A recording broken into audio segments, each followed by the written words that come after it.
আজকের যে বিষয়বস্তু আমরা গত সপ্তাহে দেখেছিলাম, জি, আত্মাতে থাকা বা আত্মাতে চলা। আজকে প্রভু আমাদের জানাতে চলেছেন আত্মাতে থাকতে গেলে বা আত্মাতে চলতে গেলে প্রধান যে বিষয়গুলো ঈশ্বর আমাদের দান করেছেন প্রভু যিশুর মাধ্যমে, তার প্রধান 6টা বিষয় বা 6টা উপাদান।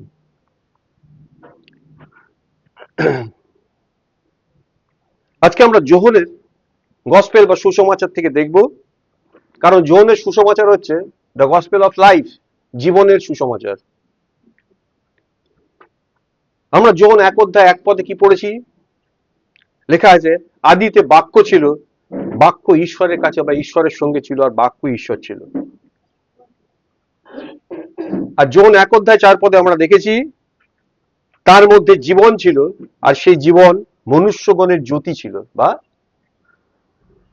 লাইট। এই পদগুলোতে তুমি যদি ভালো করে দেখো, দেখতে পাবে প্রথমে বাক্য, তারপর ঈশ্বর, তারপর জীবন, তারপর জ্যোতি। বাক্য, ঈশ্বর, জীবন, জ্যোতি। আচ্ছা, আরো কিছু ভার্স আমরা দেখি, আরো কিছু পদ আমরা দেখি এই প্রসঙ্গে। যোহন 6 অধ্যায় 35 পদে লেখা আছে, যিশু তাদের বললেন, আমি জীবন খাদ্য বা জীবন রুটি।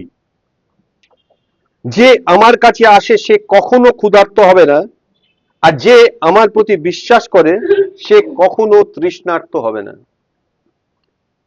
যখন 4 অধ্যায় 14 পদ বলছে, কিন্তু যে জল আমি দেব বা যে জল আমি তাকে দেব সে কখনো তৃষ্ণার্ত হবে না, বরং আমি যে জল তাকে দেব তা তার মধ্যে অনন্ত জীবনের দিকে উৎসারিত এক ঝর্ণা হয়ে উঠবে, একটা স্ট্রিম, একটা ফ্লো হয়ে উঠবে।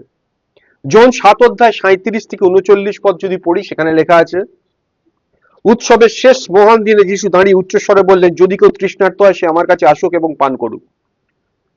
যে আমার প্রতি বিশ্বাস করে, যেমন শাস্ত্রে বলা হয়েছে, তার অন্তর থেকে জীবন্ত জলের নদী প্রবাহিত হবে। কিন্তু তিনি আত্মা সম্বন্ধে বলেছিলেন, যারা তার প্রতি বিশ্বাস করবে তারা আত্মা গ্রহণ করবে, কারণ আত্মা তখনও দত্ত হয়নি বা তখনও দেওয়া হয়নি, যেহেতু যিশু তখনও মহিমান্বিত হননি। যিশু অ্যাডভান্স কথাটা বলছেন। জন 20 অধ্যায় 22 পদ যদি দেখি, সেখানে লেখা আছে, এবং তিনি এই কথা বলার পর শিষ্যদেরকে পুনরুত্থিত হবার পর কিছু বললেন, আর এই কথা বলার পর 20 অধ্যায় 22 পদ বলছে, তিনি তাদের মধ্যে নিঃশ্বাস ফেললেন এবং বললেন, পবিত্র আত্মা গ্রহণ করো।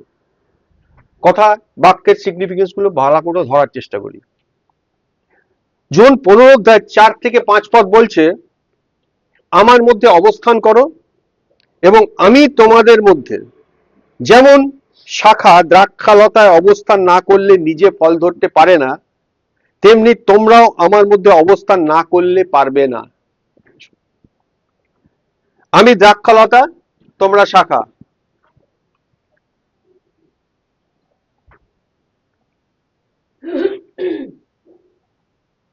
যে আমার মধ্যে অবস্থান করে এবং যার মধ্যে আমি অবস্থান করি, সে অনেক ফল ধারণ করে, কারণ আমার ভিন্ন বা আমাকে বাদ দিয়ে তোমরা কিছুই করতে পারো না। ঠিক একইভাবে জন 8 অধ্যায় 12 পদ যদি আমরা দেখি, সেখানে প্রভু বলছেন, পুনরায় যিশু তাদের বললেন, আমি জগতের জ্যোতি, I am the light of the world. যে আমাকে অনুসরণ করে সে কখনো অন্ধকারে চলবে না, বরং তার জীবনে আলো থাকবে বা সে জ্যোতিতে থাকবে। দেখো, এই পদগুলো থেকে, এই যে ভার্সগুলো আমরা পড়লাম না, এতে 6টা এলিমেন্ট বা উপাদান আমরা দেখতে পাচ্ছি। নাম্বার 1, জীবন, যেটা মূল বিষয় বা প্রধান বিষয়, লাইফ। জীবনের সুসমাচার পুরোটাই লাইফ কনসার্নিং। তাহলে মূল বিষয় জীবন পাচ্ছি। তারপরে আমরা দেখলাম জীবন রুটি বা জীবন খাদ্যের কথা যিশু বললেন, যেটা খাওয়া যায়, খাদ্য।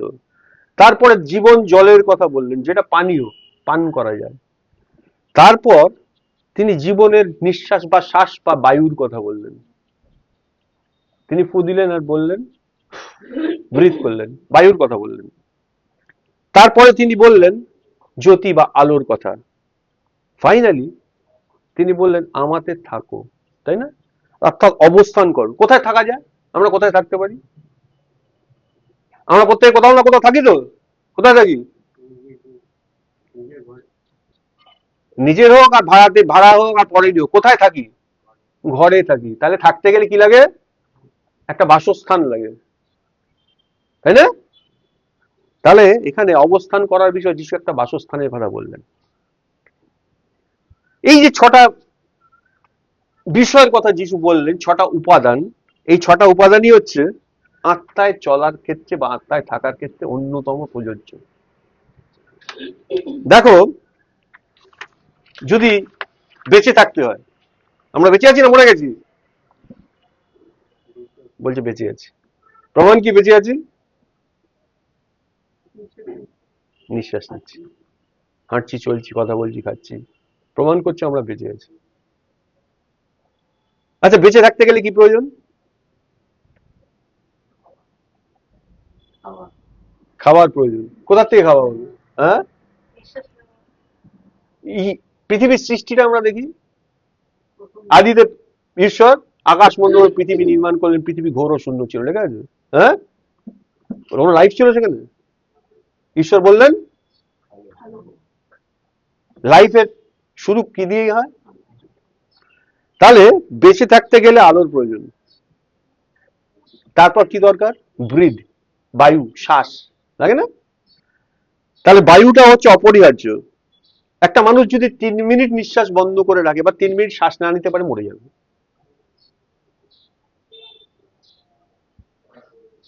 জীবন বজায় রাখতে গেলে এরপরে আমরা দেখলাম আলো লাগবে, বায়ু লাগবে, এরপরেও লাগবে খাদ্য, জল। কন্টিনিউ লাইফটাকে চালাতে গেলে খাবার লাগবে, জল লাগবে। দেখো, আশ্চর্যের বিষয়, এই জীবনের সুসমাচারে যিশুর যে কথাগুলো আমরা দেখলাম, সেই কথাগুলোতে আমরা এই সব উপাদানগুলোকেই পাচ্ছি। কোন কোন এলিমেন্টের কথা যিশু বললেন, এইগুলোকে আমরা পাচ্ছি। তিনি বলেছেন তিনি জীবন, তিনি জ্যোতি বা তিনি আলো, তিনি বায়ু, তিনি খাদ্য, তিনি জল, এবং ফাইনালি বললেন তিনি আমাদের বাসস্থান।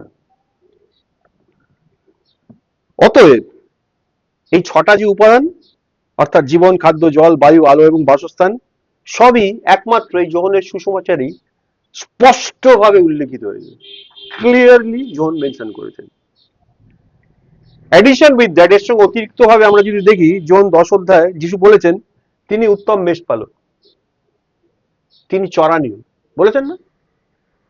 তিনি দ্বার, তিনি চরানি, তিনি উত্তম মেষপালক।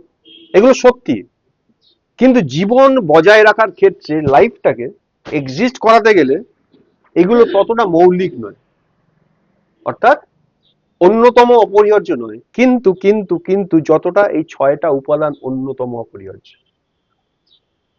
জীবনটা বেঁচে থাকতে গেলে, চালিয়ে দিতে গেলে এই যে 6টা উপাদান অপরিহার্য। তাই এই সুসমাচারে আমরা দেখি যিশু আসলে আমাদের জন্য এভরিথিং, আমাদের জন্য তিনি সবকিছু। আমরা অনেক বাইবেল পড়েছি, আমরা অনেক মেসেজ শুনেছি। তাহলে শিক্ষাগতভাবে দেখতে গেলে এই যে মুহূর্তগুলোর কথা আমরা আলোচনা করছি, এগুলো আমরা স্পষ্টভাবে বুঝি, বুঝি না? যিশুই জীবন, যিশুই জ্যোতি, যিশুই জীবন খাদ্য, যিশুই জল, যিশুই বায়ু, যিশুই বাসস্থান, বুঝি তো? শিক্ষাগতভাবে, শাস্ত্রগতভাবে আমরা এগুলো বুঝি, কিন্তু বাস্তবে এগুলো কি আমাদের কাছে পরিষ্কার?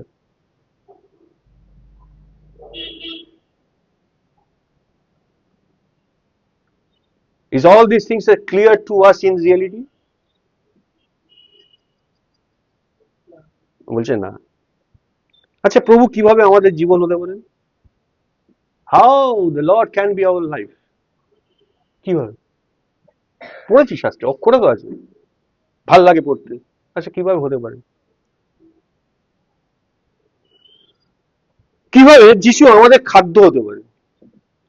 আমরা কিভাবে যিশুকে খেতে পারি? কিভাবে তিনি আমাদের জন্য তৃষ্ণার জল বা পানীয় জল হতে পারেন? কিভাবেই বা যিশু আমাদের জন্য বাতাস বা বায়ু হতে পারেন? দেখো, তুমি জানো এখানে একটা সমস্যা ঘটে। এই মুহূর্ত পর্যন্ত তোমার কাছে একটা ডক্ট্রিন ছিল। এই যে বাক্য স্ক্রিপচার গুলো আমরা পড়লাম, দিজ আর অল ডক্ট্রিনস, একটা মতবাদ আমরা পড়েছি, জেনেছি, শুনেছি। তোমার কাছে এটা কি হিসাবে ছিল? কি এটা কি? যেগুলো পড়েছো, জেনেছো, শুনেছো, সেগুলো কি রিয়েল? হ্যাঁ রিয়েল, বিশ্বাস করি এটা রিয়েল, তাই না? এক্সপিরিয়েন্স করো রিয়েল। তার মানে এটা মতবাদ, এটা স্ক্রিপচার, আমরা বিশ্বাস করি এটাকে। তাহলে মতবাদ কি? মতবাদ হচ্ছে জ্ঞান বা শিক্ষা। তোমাকে যদি বলি এক্সপ্লেইন করো, এটাকে ব্যাখ্যা করো, কিভাবে যিশুকে বা খ্রিস্টকে খাদ্যের মতো খাওয়া সম্ভব, কিভাবেই বা যিশুকে জলের মতো পান করা সম্ভব? Can anybody explain? কেউ ব্যাখ্যা করতে পারবে?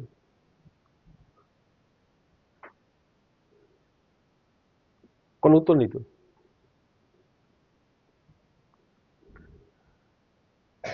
আচ্ছা, কিভাবেই বা খ্রিস্টের সাথে তাজা ফ্রেশ ব্রিথ করা সম্ভব, শ্বাস নেওয়া সম্ভব?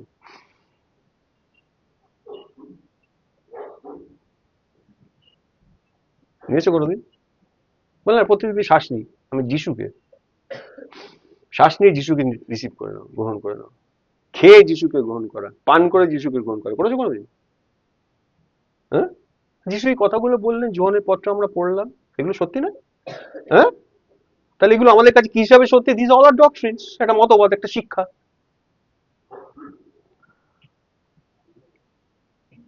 তোমায় যদি এক্সপ্লেন করতে বলি কিভাবে এটা সম্ভব, কিভাবে তুমি খ্রিস্টের মধ্যে অবস্থান করতে পারো, কিভাবে তুমি খ্রিস্টতে থাকতে পারো, এক্সপ্লেন করতে বলি যদি, পারবে? পারবে না।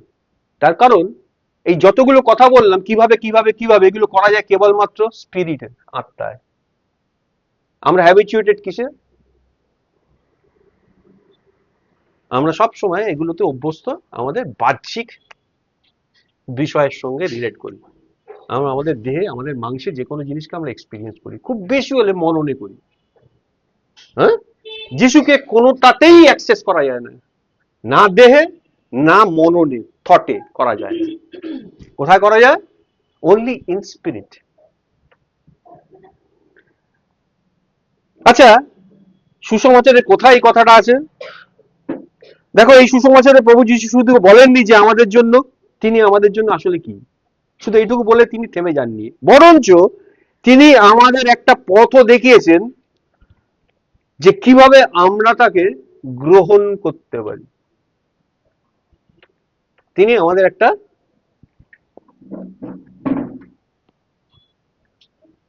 একটা পথও দেখিয়েছেন। এখানে এখানে এখানে বলছি, তিনি আমাদের একটা পথও দেখিয়েছেন যে আমরা কিভাবে তাকে গ্রহণ করতে পারি। দেখো, শুধু শিক্ষা নয়, বা শুধু মতবাদ নয়, বা শুধু জ্ঞানও নয়, বরং তিনি আমাদের একটা পথ দেখিয়েছেন যাতে তাকে আমরা সত্যি সত্যি এক্সপিরিয়েন্স করতে পারি। এটা যিশু দেখিয়েছেন। সেই পথ আমরা আমাদের নিজেদের জন্য ব্যবহার করতে পারি। শুধু তাই নয়, সেই পথ আমরা রেগুলার বেসিসে ব্যবহার করতে পারি, রেগুলার ম্যানারে, নিয়মিত ব্যবহার করতে পারি। আচ্ছা, সেই পথটা কেমন পথ? সেই পথ হলো ইন স্পিরিট, আত্মায়। আমরা বাইবেল থেকে আরো কয়েকটা ভার্স পড়ে দেখি। জন 3 অধ্যায় 6 পদ কি বলছে? যা মাংস থেকে জাত তা মাংসই, যা মাংস থেকে জন্মেছে তা মাংসই, আর যা আত্মা থেকে জন্মেছে তা আত্মাই। আচ্ছা, আগে কি কখনো বুঝেছো এখানে দুটো আত্মার উল্লেখ করেছেন প্রভু? যা আত্মা থেকে জাত তা আত্মাই, দুটো আত্মার কথা উল্লেখ করেছে। আত্মা বা স্পিরিট, তুমি যদি ইংরেজি ট্রান্সলেশনটা পড়ো দেখবে দুটো স্পিরিট আছে, একটা বড় হাতের এস দিয়ে স্পিরিট, একটা ছোট হাতের এস দিয়ে স্পিরিট, দুটোই স্পিরিট, দুটোই আত্মা। ইংরেজি এরকম লেখা আছে, that which is born of flash is flash, and that which is born of spirit, capital spirit, is spirit, small spirit. তাহলে বড় হাতের যে এস বা স্পিরিট বলেছে, আত্মা হইতে যাহা জাত, এই যে প্রথম আত্মা, সেটা ঈশ্বরের আত্মা। আত্মা হইতে যাহা জাত তাহা আত্মাই, এই যে দ্বিতীয় আত্মাটা, সেটা মানুষের আত্মা। মাংস থেকে জন্মালে মাংস, আত্মা থেকে জন্মালে আত্মা। এখন জন 4:24 আমরা যদি দেখি, যিশু বলছেন দ্য গড ইজ স্পিরিট, ঈশ্বর আত্মা, আর যারা তাকে উপাসনা করে তাদের আত্মা ও সত্যে উপাসনা করতে হবে। আমরা প্রত্যেককে ঈশ্বরকে উপাসনা করি, এখানে যারা আছি, যারা রিমোটলি আছি, আমরা ঈশ্বরকে উপাসনা করি তো, করি। কিভাবে করি? প্রভুকে ধন্যবাদ দিয়ে করি। কোথা থেকে ধন্যবাদটা দিই? আমি আমার কোথা থেকে ধন্যবাদটা দিই? আমি ধন্যবাদটা কোথা থেকে দিই? আমার কোন অংশ থেকে ধন্যবাদটা বেরোয়? মুখ থেকে বেরোয়। উচ্চারিত হয় কোত্থেকে? কেন্দ্রটা কোথায়? সোর্সটা কোথায়? বলছে হার্ট থেকে বেরোয়। তার মানে ঈশ্বর আমার জন্য কি কি কাজ করেছেন এগুলো আমি চিন্তা করি, আমার মননে। আউট অফ দ্যাট আমার হৃদয়ে আন্দোলিত হয়, হৃদয় থেকে ভালোবেসে প্রভুকে ধন্যবাদ দিই। ঈশ্বর এটা গ্রহণ করেন না। কি সব ভুলভাল কথা বলছে পুলপিটে দাঁড়িয়ে। হ্যাঁ, যিশু কি বললেন? যে কেউ ঈশ্বরকে উপাসনা করে তাকে কি দিয়ে করতে হবে? আচ্ছা, আজ অব্দি আত্মা দিয়ে কে কে উপাসনা করেছেন? Anybody else? কেউ? আমরা যিশুকে ভালোবাসি, যিশুকে ধন্যবাদ দিই।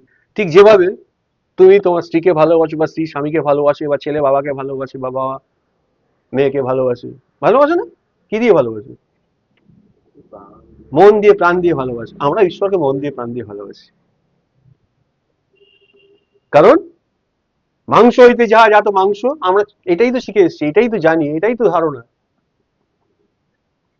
আর যিশু বললেন ঈশ্বরকে অ্যাক্সেস করা যায় না, ঈশ্বরকে ছোঁয়া যায় না এইগুলো দিয়ে।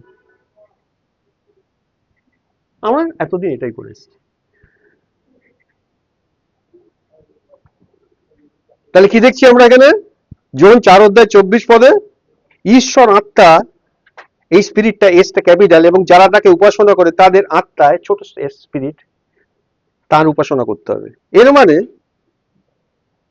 ঈশ্বরকে পবিত্র আত্মায় উপাসনা করা নয়। একটা মিসকনসেপশন তৈরি হচ্ছে, ঈশ্বরকে যখন ডাকি আমার যে হোলি স্পিরিটটা তাকে ব্যবহার করে আমি ডাকি। কখনোই যিশু এই কথা বলেন, বলেছেন? বরং আমাদের মানব আত্মায় উপাসনা করার কথা বলেছেন তিনি, ইন আওয়ার স্পিরিট বা বাই আওয়ার স্পিরিট। তাই এখানে এই বাক্যটা দাঁড়ায় capital S spirit, small S spirit, দুটো আত্মা। এবার দেখো জন 6:57, সেখানে লিখেছে যেমন জীবন্ত পিতা আমাকে পাঠিয়েছেন এবং আমি পিতার কারণে বেঁচে আছি। খুব ইম্পর্টেন্ট কথা যিশু বলছেন, যেমন জীবন্ত পিতা আমাকে পাঠিয়েছেন এবং আমি এক্সিস্ট করছি পিতার কারণে, খুব ভালো ইম্পর্টেন্ট কথা। তেমনি যে আমাকে খায়, যে আমাকে কি করে, যে আমাকে খায় সেও আমার কারণে বাঁচবে। এখানে কজন যিশুকে খেয়েছো? বলে আমরা প্রভুর ভোজ নিই, আমরা প্রভুর ভোজ নিয়ে থাকি। যিশু বলছেন লিটারেলি যে আমাকে খায় সেও আমার কারণে বাঁচবে। আমরা ওই বাঁচাটা ধরতে চাই, অনন্তকাল ঈশ্বরের কাছে বাঁচবো, ঈশ্বরের কাছে থাকবো, ধরতে চাই না। যিশু বললেন কি, সেটা করতে গেলে কি করতে হবে? যেমন আমার পিতা জীবিত আছেন এবং তিনি আমাকে পাঠিয়েছেন, তাই আমি পিতার কারণে জীবিত আছি। পিতা জীবিত তাই আমি জীবিত, তাই যারা আমাকে খায় তারাও জীবিত থাকে। অন্য কোনো অল্টারনেটিভ আছে? অন্য কোনো বই আছে বেঁচে থাকার? খেতে হবে। তুমি যদি 63 পদ পড়ো, 6:63, আত্মাই জীবনদায়ক, মাংসে কোনো লাভ নেই, মাংসে কিছুই নেই। এই যে কথাগুলো আমি তোমাদের বলছি বা বলেছি, এতক্ষণ যিশু এই কথাগুলো বলছিলেন, তাই আত্মা ও জীবন। যে আমাকে খায় সে বেঁচে থাকবে। তারপরে বলল মাংস কিছু লাভদায়ক নয়, আত্মাই জীবনদায়ক। তারপরে বললেন আমি যে কথাগুলো তোমাদেরকে বলেছি, কথা, ওয়ার্ড, তাই আত্মা ও জীবন। ধরার চেষ্টা করি কি বলছেন যিশু। দেখো, যিশু নিজেই বললেন যে আমাকে খায় সে আমার কারণে বাঁচবে। যোহন 6:34 বলা হয়েছে, আমরা দেখেছি একটু আগে, তিনি জীবন খাদ্য বা জীবন রুটি। এবং 57 বলা হয়েছে আমরা তাকে খেতে পারি। রুটি খাওয়া যায় তো? হ্যাঁ, তিনি জীবন রুটি, আমরা তাকে খেতে পারি। 63 যিশু বললেন যে আমাকে খায়। এই যে বিষয়টা, এটা সম্পূর্ণরূপে জীবনদায়ী আত্মার ক্ষেত্রে, দ্য লাইফ গিভিং স্পিরিট, সেই আত্মার ক্ষেত্রে যিশুর কথার মাধ্যমে ঘটতে পারে। কারণ সেটা কি? সেটাই আত্মা ও সেটা জীবন। পুষ্টি ঘটে আত্মা থেকে আমাদের আত্মায়। এই এনরিচমেন্টটা কোথায় আসে? যিশুর আত্মা থেকে আমাদের আত্মায়। কিসের মাধ্যমে আসে? চ্যানেলটা কি বা খাদ্যটা কি? যিশুর কথা। যিশুর কথা। খাই নাকি যিশুর কথা? খাই। তুমি যখন রুটি খাও, ভাত খাও, কি হয় বলো তো খাওয়ার পরে? হ্যাঁ, তুমি যখন খাবারটা খেলে তোমার ভেতরে গিয়ে কি হয়? সেই খাবারটার থেকে পুষ্টিটা কোথায় যায়? তোমার শরীরে বিভিন্ন অর্গানে ছড়িয়ে যায়। শরীরে একটা ফাংশনালিটি আছে, সেটা সেটা তৈরি করে দেয়। যিশুর কথা খাওয়ার পরে পুষ্টি হয়? হয় পুষ্টি? কোথায় হয়? হ্যাঁ, আত্মা তো আজ অব্দি কোনোদিন অ্যাক্সেসই করতে পারোনি। তোমার আত্মা সরু না মোটা, রোগা না পাতলা, জানোই না তো। আত্মার পুষ্টি হয়েছে কি আজ অব্দি? তোমার আত্মা কি হৃষ্টপুষ্ট, এনার্জেটিক? প্রশ্ন করি। দেখো, প্রশ্নের সঙ্গে প্রশ্ন, প্রশ্নের সঙ্গে প্রশ্ন, নিজের কাছে নিজের প্রশ্ন করলে উত্তরগুলো পরিষ্কার। যখন খাদ্য খাই শরীর শক্তিযুক্ত হয়, টের পাই না টের পাই না? হ্যাঁ, উপোস করলে শরীর দুর্বল হয়, টের পাই না টের পাই না? তুমি যখন যিশুকে, তার বাক্যকে খাদ্য হিসাবে গ্রহণ করো, তুমি শক্তিযুক্ত হও না হও না? টের পাও না কি টের পাও না? আচ্ছা, কোথায় হও শক্তিযুক্ত এবার প্রশ্ন করি। হ্যাঁ, এই ভেতরটা কোথায়? বলে মনটা ভালো হয়ে ওঠে, তাই না? হ্যাঁ, প্রবলেমটা ওইখানে আটকে আছে তো। তুমি মন দিয়ে খাও, আত্মা দিয়ে খাও না। আমরা কি করি? যা কিছু গ্রহণ করি আমাদের মনে নিয়ে নিই। ইয়েস,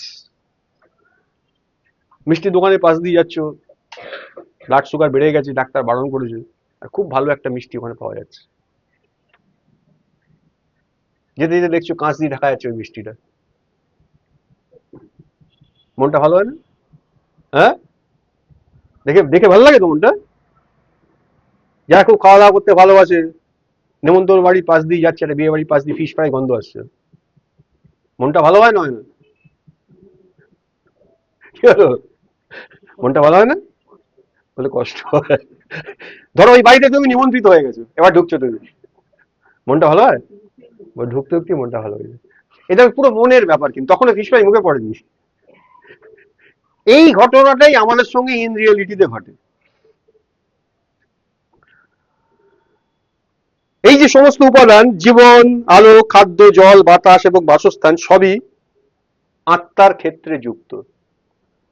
এবং তাদের বাস্তব কার্যক্রম, যে তার ফাংশনালিটি রিয়েলিটিতে তাদের ফাংশনালিটিটা ঘটে কোথায় বলো তো?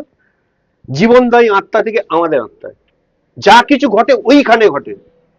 জীবনদায়ী আত্মা থেকে আমাদের আত্মায় ঘটে, এবং সেটা ঘটে কেবলমাত্র যিশুর বাক্য বা তার কথার মাধ্যমে। ফাইনালি আমরা যদি দেখি না, কেবল আমাদের মানবাত্মায় আমরা বাস্তবে এই জীবনকে বা এই জীবনের অভিজ্ঞতা করতে পারি। এই জীবনের বাস্তবতায় আমরা থাকতে পারি, তার মধ্যে থাকতে পারি। কোথায় থাকি আমরা? বাড়িতে থাকি। তাহলে তার মধ্যে থাকতে পারি যেন সেটা আমাদের একটা বাসস্থান। কোথায় হয় সেটা? অনলি ইন স্পিরিট, অন্য কোথাও না।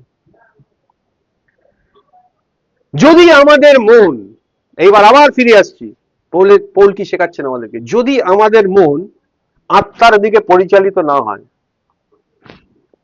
তাহলে আমরা তার মধ্যে থাকি না। আমরা যিশুতে অবস্থান করি না, তার মধ্যে থাকি না। এবং জীবনের বাস্তবতা বা রিয়েলিটিকে আমরা এক্সপিরিয়েন্সও করি। তখন সবকিছু কি হয়ে যায়, ভালো ভালো পড়ছি, ভালো ভালো বিষয়, ভালো ভালো সারমন, ভালো ভালো বাক্য পড়ছি না, সবই কিছু মতবাদ হয়ে যায়, অক্ষর হয়ে যায়, মৃত অক্ষর।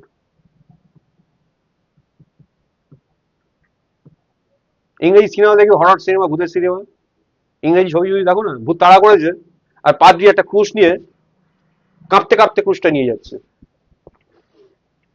আর ক্রুশটা দেখেই ভূতটা দেয়ালে সেটে যাচ্ছে একবারে। হ্যাঁ, কখনো কখনো দেখবে ওই ক্রুশ শুধু পাদ্রীকে তুলে আছাড় মেরেছে ভূতে।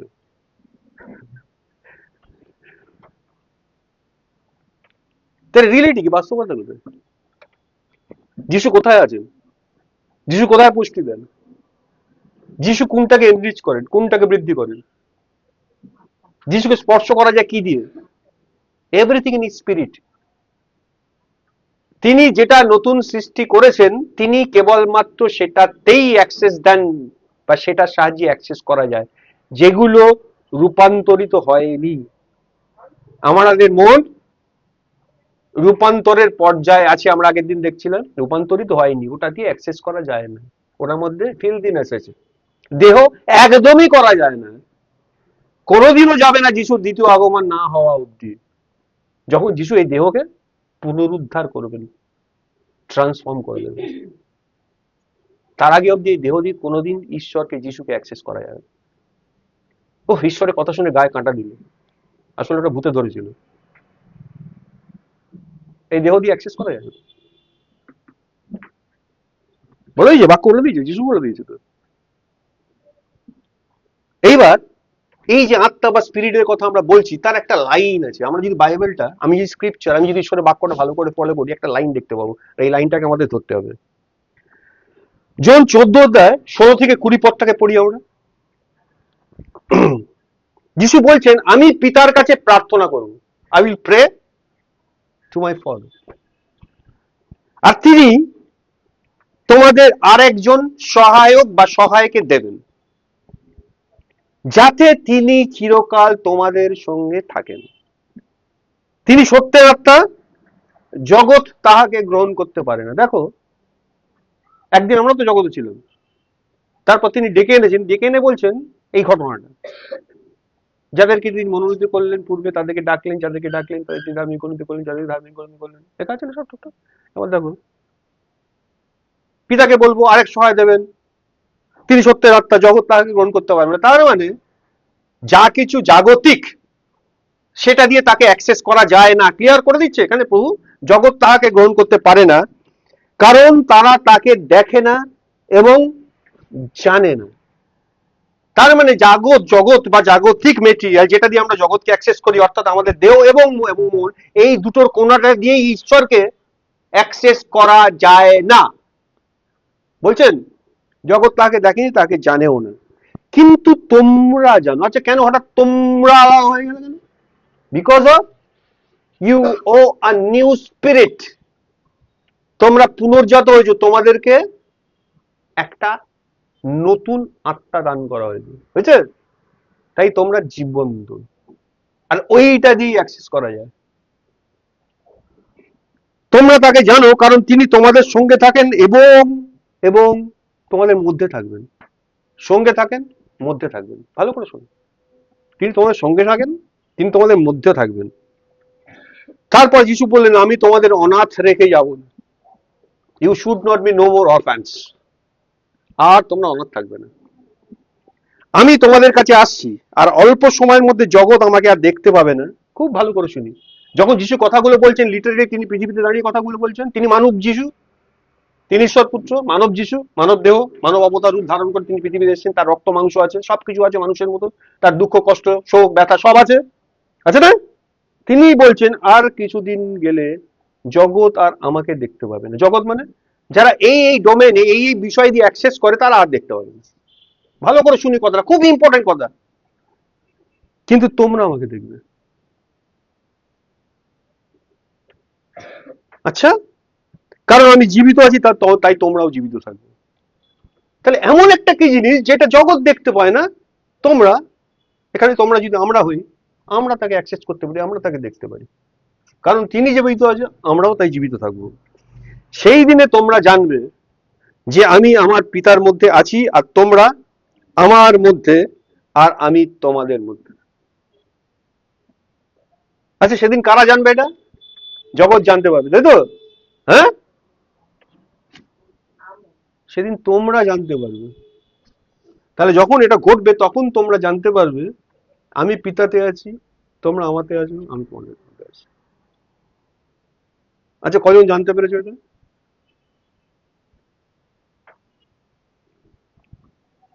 তুমি কিভাবে জানবে এটা? এই যে যিশু কথাটা বললে, এটা কিভাবে জানবে? সেদিন তোমরা জানতে পারবে। দেখো, এটা কেবলমাত্র একটা জায়গা থেকেই জানা যায়, সেটা হচ্ছে সত্যের আত্মা। বিশ্বাসী হিসাবে, বিলিভার হিসেবে আমরা সবাই জানি এই ডকট্রিন গুলো, জানি না, শুনেছি না, পড়েছি না, বহুবার পড়েছি, বহুবার আলোচনা হয়েছে, বিভিন্ন মেসেজ আমরা দেখেছি যে খ্রিস্ট আমাদের জীবন, অর্থাৎ খ্রিস্ট আমাদের স্পিরিচুয়াল লাইফ। তিনি কেমন জীবন? তিনি আমাদের আত্মিক জীবন। যীশু খ্রিস্টই আমাদের জীবন্ত জল, তিনি আমাদের আলো, তিনি আমাদের তাজা বাতাস, ফ্রেশ এয়ার, এমনকি তিনি আমাদের বাসস্থান, আমার ডুয়েলিং প্লেস। আমরা সবাই এই ডকট্রিন গুলো, এই শাস্ত্রগুলো বা এই মতবাদগুলো জানি না, জানি না, সবাই জানি।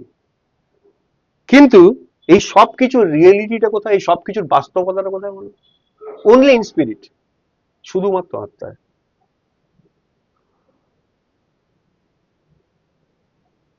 প্রভু যীশু খ্রিস্টের জীবনের যে অনুশীলন, যে প্র্যাকটিসটা, সেটা পুরোটাই আত্মায়।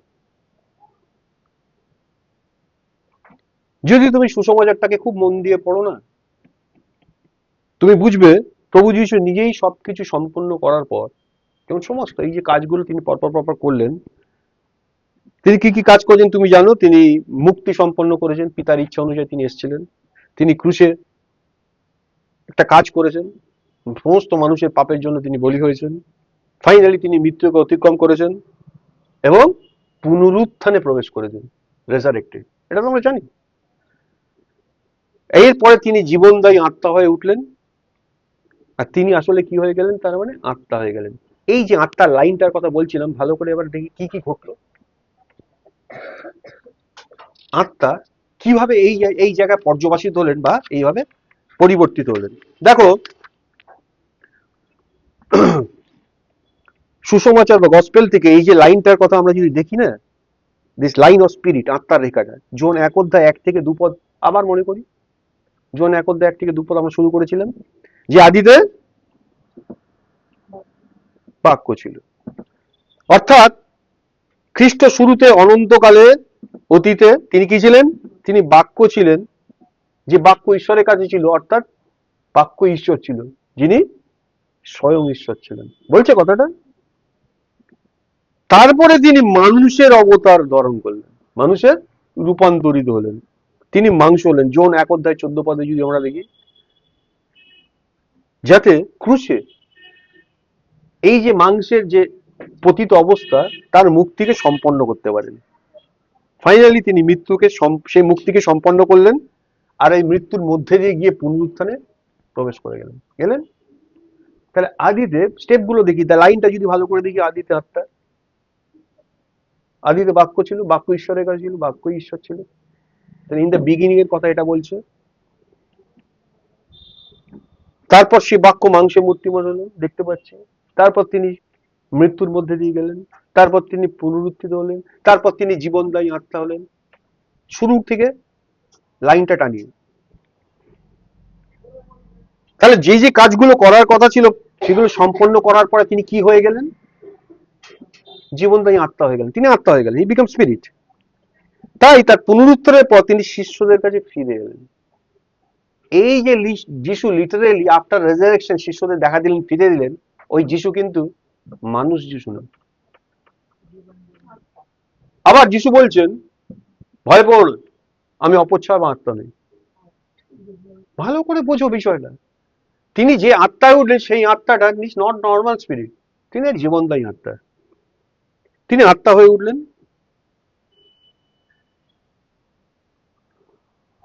তিনি শিষ্যদের কাছে ফিরে এলেন, ফিরে এসে শিষ্যদের ওপরে ব্রিথ করলেন, দিয়ে কি বললেন? পবিত্র আত্মা গ্রহণ করো। পবিত্র আত্মা ইজ ইকুয়াল টু ঈশ্বরের আত্মা, ইজ ইকুয়াল টু যিশুর আত্মা, ইজ ইকুয়াল টু যিশু। কিভাবে তিনি দিচ্ছেন, কিভাবে? যেটা তিনি দিচ্ছেন আমরা নিতে পারি। ব্রিথ করলেন, কিভাবে নিতে পারি আমি?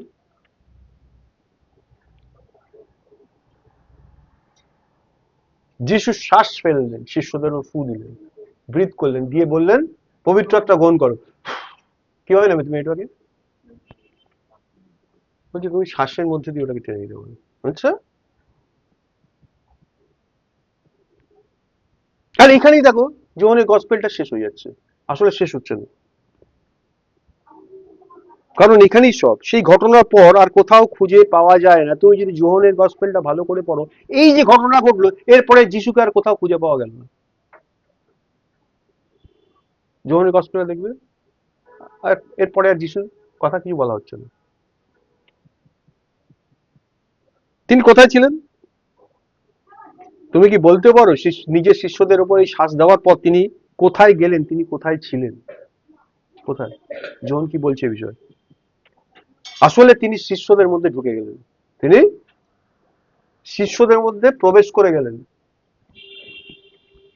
শিষ্যরা যখন যেখানে যেত তিনি তাদের সঙ্গে সঙ্গে যেতেন। তারা যদি সমুদ্রে যেত, তিনি সমুদ্রে যেতেন। তারা যদি কোনো লোকের সঙ্গে মিট করতো, তিনি সেখানে তাদের সঙ্গে চলে যেতেন। যিশু কোথায়? শিষ্যদের মধ্যে। যখন শিষ্যরা ঘরে একত্রিত হতেন, যিশু তাদের সঙ্গে থাকতেন। তিনি সর্বদাই তাদের সঙ্গে সেখানে ছিলেন, কারণ তিনি জীবনদায়ী আত্মায় উঠেছিলেন এবং সেই আত্মাটা শিষ্যদের মধ্যে ব্রিথ করে দিয়ে দেওয়া হয়েছিল। প্রথম মানুষ আদমকে যখন ঈশ্বর সৃষ্টি করছিলেন, মনে করো বিষয়টা কি? ব্রিথ করেছিলেন। পরবর্তীকালে আমরা দেখছি রেজারেক্টেড যিশু সেই ব্রিথ, জীবনের আত্মা সেই ব্রিথ করলেন। আচ্ছা, এটা কি বিশ্বাস করো তুমি? Do you believe that? হ্যাঁ, যিশু ব্রিথ করেছে তোমার মনে? তুমি সেই ব্রিথটা নিয়েছো? দেখো, যোহানের সুসমাচার পড়ো এবং প্রথম পদ থেকে শেষ পদ পর্যন্ত অনুসরণ করো। কোথায় গেলেন যিশু?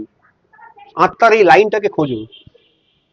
প্রথম যোহনের পুস্তক 1 অধ্যায় 1 পদ থেকে যোহনের শেষ বইটা, শেষ পত্র অব্দি পড়ো। প্রথম পদে বলা হয় যে আদিতে বাক্য ছিল, বাক্য মাংসে মূর্তিমান হলো। 14 পদে দেখলাম আমরা, আর সেই মাংস ক্রুশে গেল, আমাদের জন্য ক্রুশে মারা গেল এবং মৃত্যুর মধ্যে দিয়ে পুনরুত্থানে প্রবেশ করলো, এবং মৃত্যু পুনরুত্থানের মাধ্যমে এই মাংস বিকাম লাইফ গিভিং স্পিরিট, আত্মা হয়ে উঠলো, জীবনদায়ী আত্মা হয়ে উঠলো। এই বাক্যটাই হয়ে উঠলো, এবং পুনরুত্থানের পর তিনি ওই আত্মা হিসাবে এলেন এবং নিজেকে শিষ্যদের মধ্যে ব্রিথ করে বা শ্বাস হিসাবে দিয়ে দিলেন। আর সেটাই সব। তিনি এরপর কোথায় গেলেন? তুমি বলতে পারো তিনি স্বর্গে গেলেন, তিনি পিতার দক্ষিণে গেলেন, তুমি বলতে পারো, কিন্তু না। যোহানের গসপেলটা মন দিয়ে পড়ো, সেখানে কোনো নেক্সট চ্যাপ্টার নেই, সেখানে কোনো পরবর্তী অধ্যায় আর নেই, ওইখানে শেষ করেছে। তার মানে কি বলতে চাইছে? তিনি পুনরুত্থানের পর কোথায় গেলেন? যোহানের সুসমাচার দেখলাম এটা শেষ হয়নি, এটা ইনকমপ্লিট বা অসম্পূর্ণ রেখে দেওয়া হয়েছে। আচ্ছা, কেন? ভালো করে পড়ো, কোনো শেষ নেই। এবং আজও যোহনের সুসমাচার লেখা হচ্ছে, যোহন লিখিত সুসমাচার আজও লেখা হচ্ছে। কারণ যিশু কোথায় এখন? এখানে তোমাদের মধ্যে। আজও যিশু এখানে আছেন, তিনি এখনো আছেন, তিনি আমাদের মধ্যে আছেন জীবনদায়ী আত্মা হিসেবে। প্রথম পদ থেকে শেষ পদ পর্যন্ত সেই সুসমাচার তুমি ফলো করো, এবং আমি নিশ্চিত যে তুমি ওয়ান্ডু, তুমি চমৎকৃত হয়ে যাবে, তুমি বিস্মিত হয়ে যাবে, এবং ফাইনালি আবিষ্কার করবে যে অনন্তকালে, অতীতে, ইটারনিটি পাস্টে তিনি বাক্য ছিলেন, তারপরে তিনি মাংস হয়ে গেলেন, সেই মাংস ক্রুশে চলে গেল, সেখানে সে মরে গেল, মরে যাবার পর রেজারেক্টেড হলেন, পুনরুত্থিত হলেন, পুনরুত্থানের পরে আত্মা হয়ে গেলেন, আর সেই আত্মা আমাদের মধ্যে ব্রিথ করে দিয়ে দেওয়া হলো। কোথায় যিশু? কোথায়?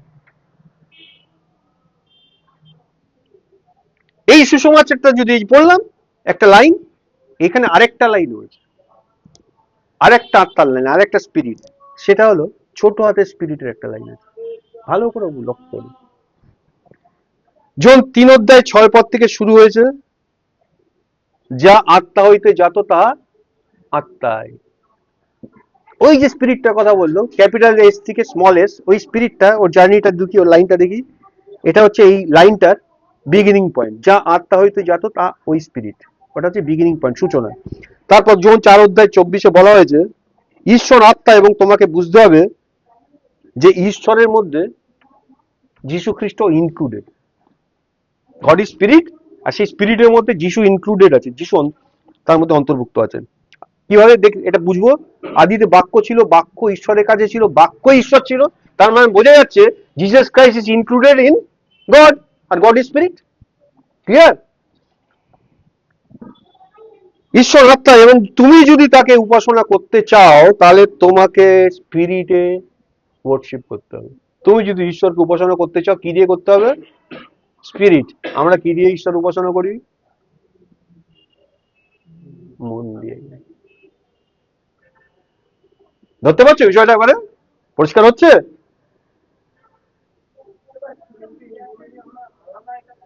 করবো কি করে? আচ্ছা আচ্ছা, আটটা দিয়ে করবো কি করে? খুব ভালো ভালো প্রশ্ন। দেখো না ঈশ্বর কি বলেন শেষ অব্দি, শুনি আমরা। এর মানে হলো তুমি এই ঈশ্বরের সঙ্গে যোগাযোগ করবেন। ঈশ্বর আত্মা, তাকে আত্মাতেই উপাসনা করতে হবে। তার মানে তুমি এই ঈশ্বরের সঙ্গে যোগাযোগ করবে বলছেন যিশু। শুধু যোগাযোগ করার মানে কি? কারোর সঙ্গে আমি যোগাযোগ করা মানে তাকে ছোঁয়া, তাকে স্পর্শ করা, তাকে এনজয় করা। তোমাকে জানতে হবে যে আত্মার স্পর্শ করতে হবে। তুমি স্পিরিট দিয়ে যদি তাকে টাচ না করতে পারো তাহলে সেটা হবে না। আর ঈশ্বর হচ্ছেন আত্মা, আর ঈশ্বরের মধ্যে যীশু খ্রিস্ট ইনক্লুডেড, অন্তর্ভুক্ত হয়ে আছেন, যিনি আমাদের জন্য সমস্ত কিছু, এত কিছু যা যা বললাম তিনি সব। এইবারে দেখি কিভাবে তার উপস্থিতির বাস্তবতায় থাকা যায়, কিভাবে এই রিয়েলিটিতে, এই প্রেজেন্সে থাকা যায়, কিভাবে তাকে সত্যি সত্যি এক্সপিরিয়েন্স করা যায়, ডক্ট্রিনালি না, রিয়েলি। হ্যাঁ, তাই তো প্রশ্নটা। আচ্ছা, কিভাবে তার সঙ্গে সত্যি করে কমিউনিকেট করা যায়, কিভাবে সত্যি করে যোগাযোগ রাখা যায়, কিভাবে তাকে ভালোবাসা যায়, তাকে দেখা যায়, তাকে ছোঁয়া যায়। এর একমাত্র উপায় হলো আমাদের আত্মাতে অ্যাক্টিভ হওয়া। প্রশ্নটা ছিল না কিভাবে করব? এর একমাত্র উপায় আত্মাতে আমাদের অ্যাক্টিভ হওয়া, আত্মাতে কার্যকরী হওয়া। আমাদের আত্মায় তা করতে হবে। আমরা জন 6 অধ্যায় 57 আর 63 কি পড়েছিলাম মনে পড়ে? জন 6 অধ্যায় 57 আর 63 আমরা পড়লাম, এই দেখো, যেমন জীবন্ত পিতা আমাকে পাঠিয়েছেন এবং আমি পিতার কারণে বেঁচে আছি, তেমনি যে আমাকে খায় সেও আমার কারণে জীবিত থাকবে। নাম্বার 1। 63 বলছে যে আমাকে খায়, আহ আত্মাই জীবন বা আত্মাই জীবনদায়ক, মাংসে কোনো লাভ নেই। তাহলে আমি কি খাবো ক্লিয়ার করে দিচ্ছেন কিছু। হ্যাঁ, আচ্ছা, কিভাবে রিয়েলিটিতে থাকা যায় আত্মার? যে আমাকে খায়। কি খাওয়া যায়? খাওয়া যায়, জল খাওয়া যায়, এর বাইরে অন্য কিছু খাওয়া যায় না? খাওয়া যায়? হ্যাঁ, জন 6 অধ্যায় আমরা দেখেছি যে ঈশ্বর নিজেকে জীবনের খাদ্য হিসেবে প্রকাশ করেছিলেন, অর্থাৎ জীবন্ত রুটি হিসেবে। জন 6 অধ্যায় 50 থেকে 51, যেটা আমরা কেবলমাত্র আত্মাতেই পাই এবং আত্মার মাধ্যমে পাই। ওইটা নিতে পারি আত্মাতে, পেতে পারি থ্রু আত্মাতে, অন্য কোনো চ্যানেল নেই। পরিষ্কার যিশু বলে দেবেন। ওটা পেতে পারি কোথায়? আমাদের কোথায় ওটা আসতে পারে? আমাদের আত্মা দিয়ে আসতে পারি। কিভাবে পেতে পারি? যীশু খ্রিস্টের আত্মার মাধ্যমে পেতে পারি। আর কোনো অল্টারনেটিভ নেই, পরিষ্কার বলে দিয়েছে। 7 অধ্যায় তিনি যিশু নিজেকে জল হিসেবে প্রকাশ করেছেন। শুধু জল হিসেবে থেমে যান, তিনি বলছেন তিনি জীবন্ত জলের একটা নদী। আচ্ছা, নদী মানে কি? যার জল ইনফাইনিট, প্রবাহমান, শেষ হয় না। জন 7 অধ্যায় 37 দেখো, উৎসবের শেষ দিনে, একটা মহান দিনে যিশু দাঁড়িয়ে উচ্চস্বরে বললেন, যদি কেউ তৃষ্ণার্ত হয় তবে সে আমার কাছে আসুক এবং পান করুক। যদি কেউ তৃষ্ণার্ত হয়, এই তৃষ্ণাটা কিসের তৃষ্ণার কথা বলেছেন? প্রত্যেকেই তো তৃষ্ণার্ত হয়। এমন একটা মানুষ আছে যে কোনোদিন পিপাসা পায় না? আছে? কিরে, জল পিপাসা পায়নি এরকম কোনোদিন আছে? তাহলে প্রত্যেকেই তৃষ্ণার্ত পায়। যিশু বলে যদি কেউ তৃষ্ণার্ত হয়, সবাই আমার কাছে এসে পান করো, বলেনি তো? যদি কেউ তৃষ্ণার্ত হয় সে আমার কাছে এসে পান করবে। তার মানে এই তৃষ্ণাটা স্পিরিটের তৃষ্ণা।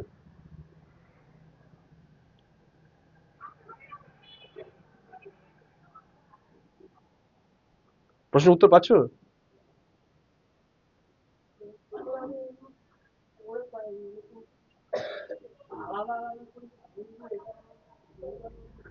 যদি কেউ তৃষ্ণার্ত হয়, যদি কেউ তৃষ্ণার্ত হয় আমার কাছে এসে পান করুক।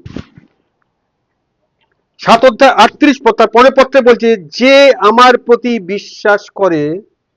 এক্ষুনি তোমার প্রশ্ন না করেছি, এ করেছি, কিন্তু এই কিন্তু ঠিক পরের পদে বলে দিচ্ছে যে আমার প্রতি বিশ্বাস করে, যেমন শাস্ত্রে বলা হয়েছে তার অন্তর থেকে জীবন্ত জলের নদী প্রবাহিত হবে। কনফিউশন আছে কোনো? প্রথম হচ্ছে যে যদি কেউ তৃষ্ণার্ত হয় আমার কাছে এসে পান করুক। আমরা দু রকম ভাবে তৃষ্ণার্ত। এই যে জগৎ, এই যে কথাগুলো এতক্ষণ বলছিলাম, একটা হচ্ছে we want to know everything, আমি জানতে চাই, ভালো করে বুঝি। এই যে তৃষ্ণা, এই যে ক্ষুধাটা কোথায় বলতো? আমার মননে। ধরার চেষ্টা করে এবারে।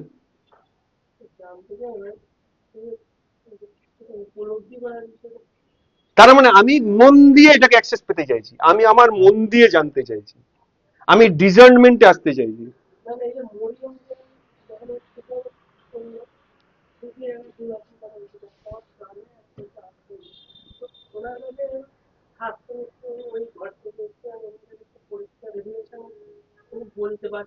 তুমি বাংলা ভার্সনটা পড়েছো, দুটোই কিন্তু সোলে আছে, স্পিরিট নেই। তখন স্পিরিট দেওয়া হয়েছে কি?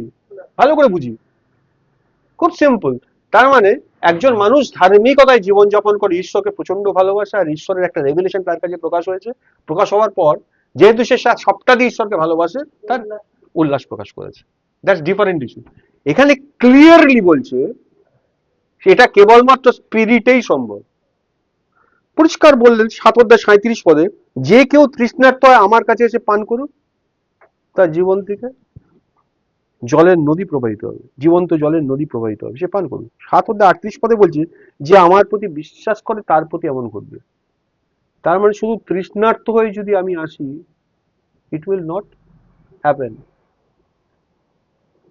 যদি আমি শুধু বিশ্বাস করি যিশুকে, ইট উইল নট হ্যাপেন। বলছে আমি যিশুকে বিশ্বাস করি তাই আমার জীবন থেকে জীবন্ত জলের নদী হবে না। আমার খুব তৃষ্ণা পেয়েছে, আমি তাই যিশুর কাছে এসেছি, আমার জীবন হবে না। দুটো প্যারালাল হতে যাবে। প্রথম কথা হচ্ছে তৃষ্ণার্ত, আর ট্রাস্ট, ফেইথ, বিলিভ। জন ঠিক তারপরে 7 অধ্যায় 39 পদটা। এইবার দেখো শিষ্যদের মধ্যে ডিলেমাটা কেন হলো, ভালো করে বুঝি। বলে দিচ্ছে কিন্তু তিনি আত্মা সম্পর্কে বলেছিলেন যাতে তাকে বিশ্বাসীরা গ্রহণ করতে যাচ্ছিল, তখনও হয়নি। কেন বলছে? কারণ আত্মা তখনও দত্ত হয়নি, বা তখনও ছিলেন না, দেওয়া হয়নি, যেহেতু যিশু তখনও মহিমান্বিত হননি। তাহলে যিশু ইন অ্যাডভান্স বলছিলেন কথাটা। দেখো তিনি আত্মা সম্পর্কে বলছিলেন যেন তিনি জীবন্ত জলের কথা বলছেন, এবং 4 অধ্যায় তো আমরা দেখি, 4 অধ্যায় 14 পদে তিনি জীবন্ত জলের কথা বলেছেন, যেখানে ঈশ্বরের কাছে জীবন্ত জল হিসাবে যে যাওয়ার পথটা সেটা তিনি এক্সপোজ করেছেন, সেটা প্রকাশ করেছেন, রিভিল করেছেন। যখন 4 অধ্যায় 24 পদে যিশু কি বললেন? ঈশ্বর আত্মা, আর যারা তাকে উপাসনা করে তাদেরকে সত্যি ও আত্মায় উপাসনা করতে হবে। তাহলে একটা পথ দেখাচ্ছেন, একটা পথ তিনি দেখাচ্ছেন কি দিয়ে যিশুকে ওয়ার্শিপ করা যাবে, ঈশ্বরকে ওয়ার্শিপ করা যাবে। ঈশ্বর গড, ঈশ্বর স্পিরিট, তাই তাকে উপাসনা করতে গেলে, যেহেতু তিনি স্পিরিট, তাকে ট্রুথ অ্যান্ড স্পিরিট। ট্রুথ মানে এখানে সত্য কোনটা, কোনটা সত্য? তাকে শুধু আত্মায় উপাসনা করতে হবে বলেনি, তাকে সত্য ও আত্মায়। সত্য মানে তিনি যে মেথডটা বলেছেন, যে পথটা বলেছেন, দ্যাট ইজ ট্রুথ। সেইটা দিয়ে তাকে অ্যাক্সেস করা যাবে, সেটা দিয়ে তাকে উপাসনা করা যাবে। এই যে গল্পটা এখানে তিনি বলেছিলেন, এটা একটা সমরীয় নারী, আমরা জানি। সেই সমরীয় নারীকে তার আত্মায়, যিশু সেই সমরীয় নারীকে, যে তার আত্মায়, সমরীয় নারী আত্মায়, তার মানব আত্মায় গাইড করছিলেন, পরিচালিত করছিলেন। আর এই অধ্যায় প্রকাশিত হয়েছে যে ঈশ্বরকে উপাসনা করা মানে হাউ টু ওয়ার্শিপ গড। এখানে রিভিল করে দিয়েছে ঈশ্বরকে প্রকাশিত মানে উপাসনা করা মানে সেই জীবন্ত জলকে গ্রহণ করা। How we can worship god, কিভাবে ঈশ্বর উপাসনা করতে পারি? গ্রহণ করে।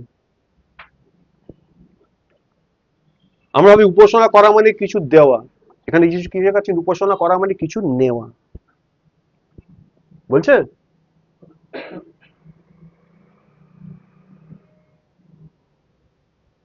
ঈশ্বরকে উপাসনা করা মানে জীবন্ত জল পান করা এবং সেটা আত্মাতেই করা। আমি তো দেখছি আপনার কাছে বালতি ঘটি কিছুই নেই, আপনি কি করে জল তুলবেন? যিশু বলছে তুমি যদি জানতে কে তোমার কাছে জল চাইছে, তুমি তার কাছে জল চাইতে, আর সে তোমাকে এমন জল দিত। কি বলছে? তার মানে এই জলটা, এই যে জল, মহিলার কনসেপ্টের জল তার বাইরে। তাহলে যিশু যে জলটা গ্রহণ করতে বলছে, যিশু যে জলটা দিতে চাইছে, সেটা রিসিভ করতে গেলে কি দিয়ে করতে হয়? স্পিরিট। যারা তাকে উপাসনা করে তাদেরকে আত্মা উপাসনা করতে হবে। দেখো জীবনদায়ী আত্মা জীবন্ত জল হয়ে উঠবে, যেটাকে আমরা সিম্পলি ড্রিঙ্ক করতে পারি, আমরা পান করতে পারি, এবং তা আমাদের মধ্যে একটা ফাউন্টেন হয়ে উঠবে, একটা ঝর্ণা হয়ে উঠবে। এমন একটা ঝর্ণা যেটা কন্টিনিউয়াসলি ফ্লো করবে আমাদের মধ্যে, যার জল কখনো ফুরিয়ে যায় না, শেষ হয় না, শুকিয়ে যায় না। তোমার মধ্যে জীবন্ত জলের একটা ঝর্ণা থাকবে যা সর্বদা প্রবাহিত হবে আমাদের অন্তরে, আমাদের অন্তরের গভীরতম অংশে, আমাদের আত্মা থেকে প্রবাহিত হবে। সোর্সটা কি? ওভারফ্লোটা যখন হয় আমাদের মনে চলে আসবে, অন্তরে চলে আসবে, হৃদয়, হৃদয় থেকে অন্তর, অন্তর থেকে উপচে আসবে। সোর্সটা কোথায় শুরু হয়েছে? স্ট্রিমটা স্পিরিটে, আত্মা থেকে উচ্চারিত হবে। তিনি আত্মা, তিনি সর্বদা প্রবাহিত হবেন। আর এটাই হলো সেই জল যা আত্মা সর্বদা প্রবাহিত হয়। দেখো আমাদের জীবনে রক্ষণাবেক্ষণের জন্য খাদ্য দরকার তো, জীবনটাকে চালিয়ে রাখতে গেলে, কিন্তু খাদ্যটা প্রধান বিষয় নয়, অন্যতম একটা বিষয় বটে, কিন্তু প্রধান বিষয় নয়। বরঞ্চ আমি বলবো এই খাদ্য হচ্ছে যে তালিকাগুলো দিচ্ছে, এই তালিকাগুলো সব শেষে আছে। প্রধান উপাদান কি জানে? লাইট, আলো। আবার সৃষ্টিটা কথা বলবো, আদিতে ঈশ্বর আকাশমণ্ডল পৃথিবী সৃষ্টি করলেন, পৃথিবী ঘোর শূন্য ছিল, আর ঈশ্বর বললেন লেট দেয়ার বি লাইট। তাহলে খাদ্য যে তালিকাগুলো বললাম 6টা উপাদানের, সবার শেষে আছে। মথি 4:16 পড়ো, সেখানে লেখা আছে আর অন্ধকারের ছায় থাকা বা অন্ধকারে বসে থাকা লোকের একটা মহান আলো দেখেছে, আর যারা মৃত্যুর ছায় উপত্যকায় বসে আছে তাদের জন্য সেই জ্যোতি উদিত হয়েছে। দেখা আছে? তাহলে সেই আলো যিশু নিজেই, তিনি জীবনের আলো। যোন 8:12 লেখা আছে, আবার যিশু তাদের সঙ্গে কথা বললেন আমি জগতের জ্যোতি, আমি জগতের আলো। যে আমাকে ফলো করে, যে আমাকে অনুসরণ করে, সে কোনো মতে অন্ধকারে চলবে না। কোনো মতে মানে কোনো মতে, একবারের জন্য, 1 সেকেন্ডের জন্য নয়। ভালো করে বুঝি কথাগুলো। যে আমাকে অনুসরণ করে সে কোনো মতে অন্ধকারে চলবে না। আচ্ছা আমরা কখনো কখনো অন্ধকারে চলি না? হ্যাঁ, তাহলে যিশুর কথাটা ভালো করে মনে রাখো, একটু পরে আমরা এক্সপ্লেনেশনে যাবো। যে আমাকে অনুসরণ করে সে কোনো মতে অন্ধকারে চলবে না, বরং কন্টিনিউয়াসলি জীবনের আলো পাবে। প্রথমে যিশু আলো হিসেবে এসেছিলেন, জীবনের আলো হিসেবে, অর্থাৎ তিনি আমাদের উপরে এই জীবনটা দিয়ে আমাদের আলোকিত করলেন, এবং একই সময় ফাইনালি তিনি মানুষের উপরও আলোকিত করেছিলেন নিজেকে, যেটা আমরা মতিতে পড়লাম। আর যোন 1:9 অনুসারে এটাই ছিল সত্য আলো, দ্য ট্রু লাইট, যা জগতে এসে প্রত্যেক মানুষকে আলোকিত করেছিল। এই আলো মানুষের উপরে এনলাইটেড আলো ফেলা হচ্ছিল, এই আলোটাকে মানুষের উপরে ফেলা হচ্ছিল যাতে তারা তাদের প্রকৃত অবস্থা এবং তারা তাদের নিজেদের কাজটাকে দেখতে পায়। ঈশ্বরের আলো উদিত হয় কেন? আমার উপর আলো উদিত হয় যাতে আমি আমার অরিজিনাল পজিশনটা, আমার অরিজিনাল অবস্থাটা দেখতে পাই, আমি কেমন সেটা আমি দেখতে পাই, আমার প্রকৃত অবস্থা কি, আমার কাজ কি, সেটা দেখা যাবে এবারে। আর এই আলো লেখা আছে অন্ধকারকে জাজ করছিল, বিচার করছিল। কেন করছিল? যদি বাক্যটা আমরা দেখি, এবং বিচার হলো এই যে জগতে আলো এসছে বা জ্যোতি এসছে, আর মানুষ কি করলো? আর মানুষ আলোর থেকে বা জ্যোতির থেকে অন্ধকারকে বেশি ভালোবাসলো। কেন বলো তো? কেন জ্যোতির থেকে অন্ধকারকে ভালোবাসছে? কারণ তাদের কাজগুলো মন্দ ছিল। আমার ভেতরে যখন মন্দ থাকে, আমি আলোতে আসতে পছন্দ করি না। যে কেউ মন্দ কাজ করে সে আলোকে ঘৃণা করে, এবং আলোতে সে আসে না, পাছে তার ওই সমস্ত যে মন্দ কাজগুলো সেগুলো আলোতে রিভিলড হয়ে যায়, প্রকাশিত হয়ে যায়। বাক্য বলছে তাহলে জাজ করে দিচ্ছে লাইটটা আসার পরে। এরপরে যখন এই কথাটা হলো, এই ঘটনাটা ঘটলো, তাহলে মানুষ তাহলে একটা সিদ্ধান্ত নেয়। কি সিদ্ধান্ত নেয়? আইদার অন্ধকারে থাকবে, মানে সে অন্ধকারে থাকতে, অথবা আলোকে ফলো করতে। যতদিন আলো ছিল না কোনো সমস্যা ছিল না। যেই আলো হয়ে গেল, মানুষ একটা সিদ্ধান্ত নিতে হয় কিভাবে, আইদার আমি আলোতে রিমেইন করবো, থাকবো, অথবা মানে আমি অন্ধকারে থাকবো, অথবা আলোকে ফলো করবো, অনুসরণ করবো। আচ্ছা, কেন আলোকে অনুসরণ করব? কিভাবে অনুসরণ করব? দেখো, আলোকে অনুসরণ করব তাকে বিশ্বাস করতে, আলোর সন্তান হতে। জন 12 অধ্যায় 36 পদ যদি পড়ো, সেখানে লেখা আছে, যখন তোমাদের কাছে আলো আছে, আলোতে বিশ্বাস করো, যাতে তোমরা সেই আলো বা জ্যোতির সন্তান হতে পারো। লেখা আছে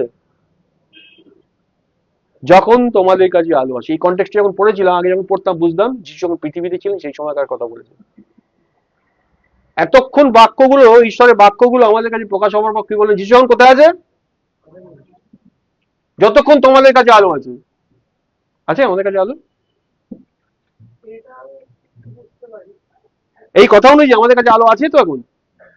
বলছে যতক্ষণ তোমাদের কাছে আলো আছে, সেই আলোতে চলো,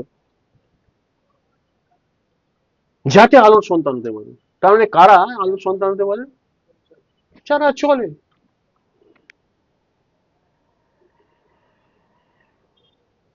যে কেউ আমাকে কে আমাকে ভালোবাসে? যে কেউ আমার বাক্য সকল শোনে সেই আমাকে ভালোবাসে। এবার কথাগুলোকে তুমি, যিশুর কথাগুলোকে তুমি স্টিচ করো, জোড়ো। যতক্ষণ তোমাদের কাছে আলো আছে, আলো আছে, আলোতে চলো, আলোকে অনুসরণ করো। করলে কি হবে? আলোর সন্তান হবে। বলছো তাহলে অপরচুনিটি আছে, সুযোগ আছে, অপশন আছে, সম্ভাবনা আছে, সবটাই তো আছে, আছে না? করি না কেন? জন 14 অধ্যায় 12 অধ্যায় 46 পদে বলছে, আর আমি জ্যোতি হিসাবে জগতে এসেছি, যাতে যে কেউ আমার প্রতি বিশ্বাস করে সে অন্ধকারে না থাকে। এই 14 অধ্যায় হলো এটার ধারাবাহিকতা, কন্টিনিউশন। প্রভু যিশু আমাদের দেখিয়েছেন তাকে আত্মাতে ট্রান্সফর্ম হতে হবে, তাকে আত্মায় রূপান্তরিত হতে হবে, যাতে তিনি আমাদের মধ্যে বাস করতে পারেন, এবং ভাইসি ভার্সা আমরাও তার মধ্যে বাস করতে পারি। তিনি আমাদের মধ্যে বাস করতে পারেন, আমরাও তার মধ্যে বাস করতে পারি। যদি তিনি আত্মায় রূপান্তরিত না হতেন, তিনি যদি ফ্লেশি থেকে যেতেন, অরমি থেকে যেতেন, তাহলে তিনি, তার পক্ষে আমাদের মধ্যে বাস করার কোনো সুযোগ থাকতো কি? একটা ফিজিক্যাল বডি আমাদের মধ্যে কিভাবে বাস করবে? কোনো সুযোগ থাকতো? সে আমার সঙ্গে এক বাড়িতে থাকতে পারে না, আমার মধ্যে থাকতে পারি? কোনোদিন থাকতে পারতেন না। এবং আমাদের পক্ষেও তার মধ্যে থাকার কোনো সুযোগ থাকতো না। দেখো, একমাত্র সুযোগ যার মাধ্যমে তিনি আমাদের মধ্যে প্রবেশ করতে পারেন, সেটা হচ্ছে তিনি মাংস ছিলেন, আর মাংস থেকে আত্মায় রূপান্তরিত হয়ে যাবে। একমাত্র অপশন যা তিনি করেছেন, মৃত্যুর মধ্যে দিয়ে পুনরুত্থানে প্রবেশ করে তিনি এটা করে ফেলেছেন। তিনি বাক্য ছিলেন, তিনি মাংস হলেন, তিনি আত্মা হলেন, যাতে আমাদের সঙ্গে চিরকাল থাকতে পারে। বুঝতে পারছো? আরো একটা পদ পড়ি বাইবেল থেকে, জন 14 অধ্যায় 16 থেকে 17 পদ বলছে, আমি পিতার কাছে প্রার্থনা করব। এটা আজকে পাঠিয়েছিলাম, তাই না? আর আমি পিতার কাছে প্রার্থনা করব, আর তিনি তোমাদের আরেকজন সহায়ক দেবেন, যাতে তিনি চিরকাল তোমাদের সঙ্গে থাকেন, সত্যের আত্মা, যাকে জগৎ গ্রহণ করতে পারে না, কারণ তারা তাকে দেখে না বা জানে না, কিন্তু তোমরা তাকে জানো, কারণ তিনি তোমাদের সঙ্গে থাকেন এবং তোমাদের মধ্যে থাকবেন। সেই সময় বলছেন, তখন যিশু পুনরুত্থিত হন। কনটেক্সটটাকে ভালো করে ধরি। এখানে এই যে পদটা পড়লাম আমরা 16 থেকে 17, এখানে একটা প্রতিশ্রুতি দেওয়া হয়েছে যে আত্মা আমাদের সঙ্গে বা আমাদের মধ্যে থাকবে। যিশু প্রমিস করছেন তো, যিশু প্রতিশ্রুতি দিচ্ছেন তো। 14 অধ্যায় 26 পত্র দেখো, কিন্তু সেই সহায়, সেই পবিত্র আত্মা যাকে পিতা আমার নামে পাঠাবেন, তোমরা শুনেছো আমি তোমাদের বলছি, সরি ভুল বললাম, সেই সহায় পবিত্র আত্মা যাকে পিতা আমার নামে পাঠাবেন, 26 পদ পড়লাম। আর 28 পদে বলছি তোমরা শুনেছো আমি তোমাদের বলেছি আমি যাচ্ছি এবং আমি তোমাদের কাছে আসছি। কথাগুলোকে জোড়ো, 26 পদ 28 পদ।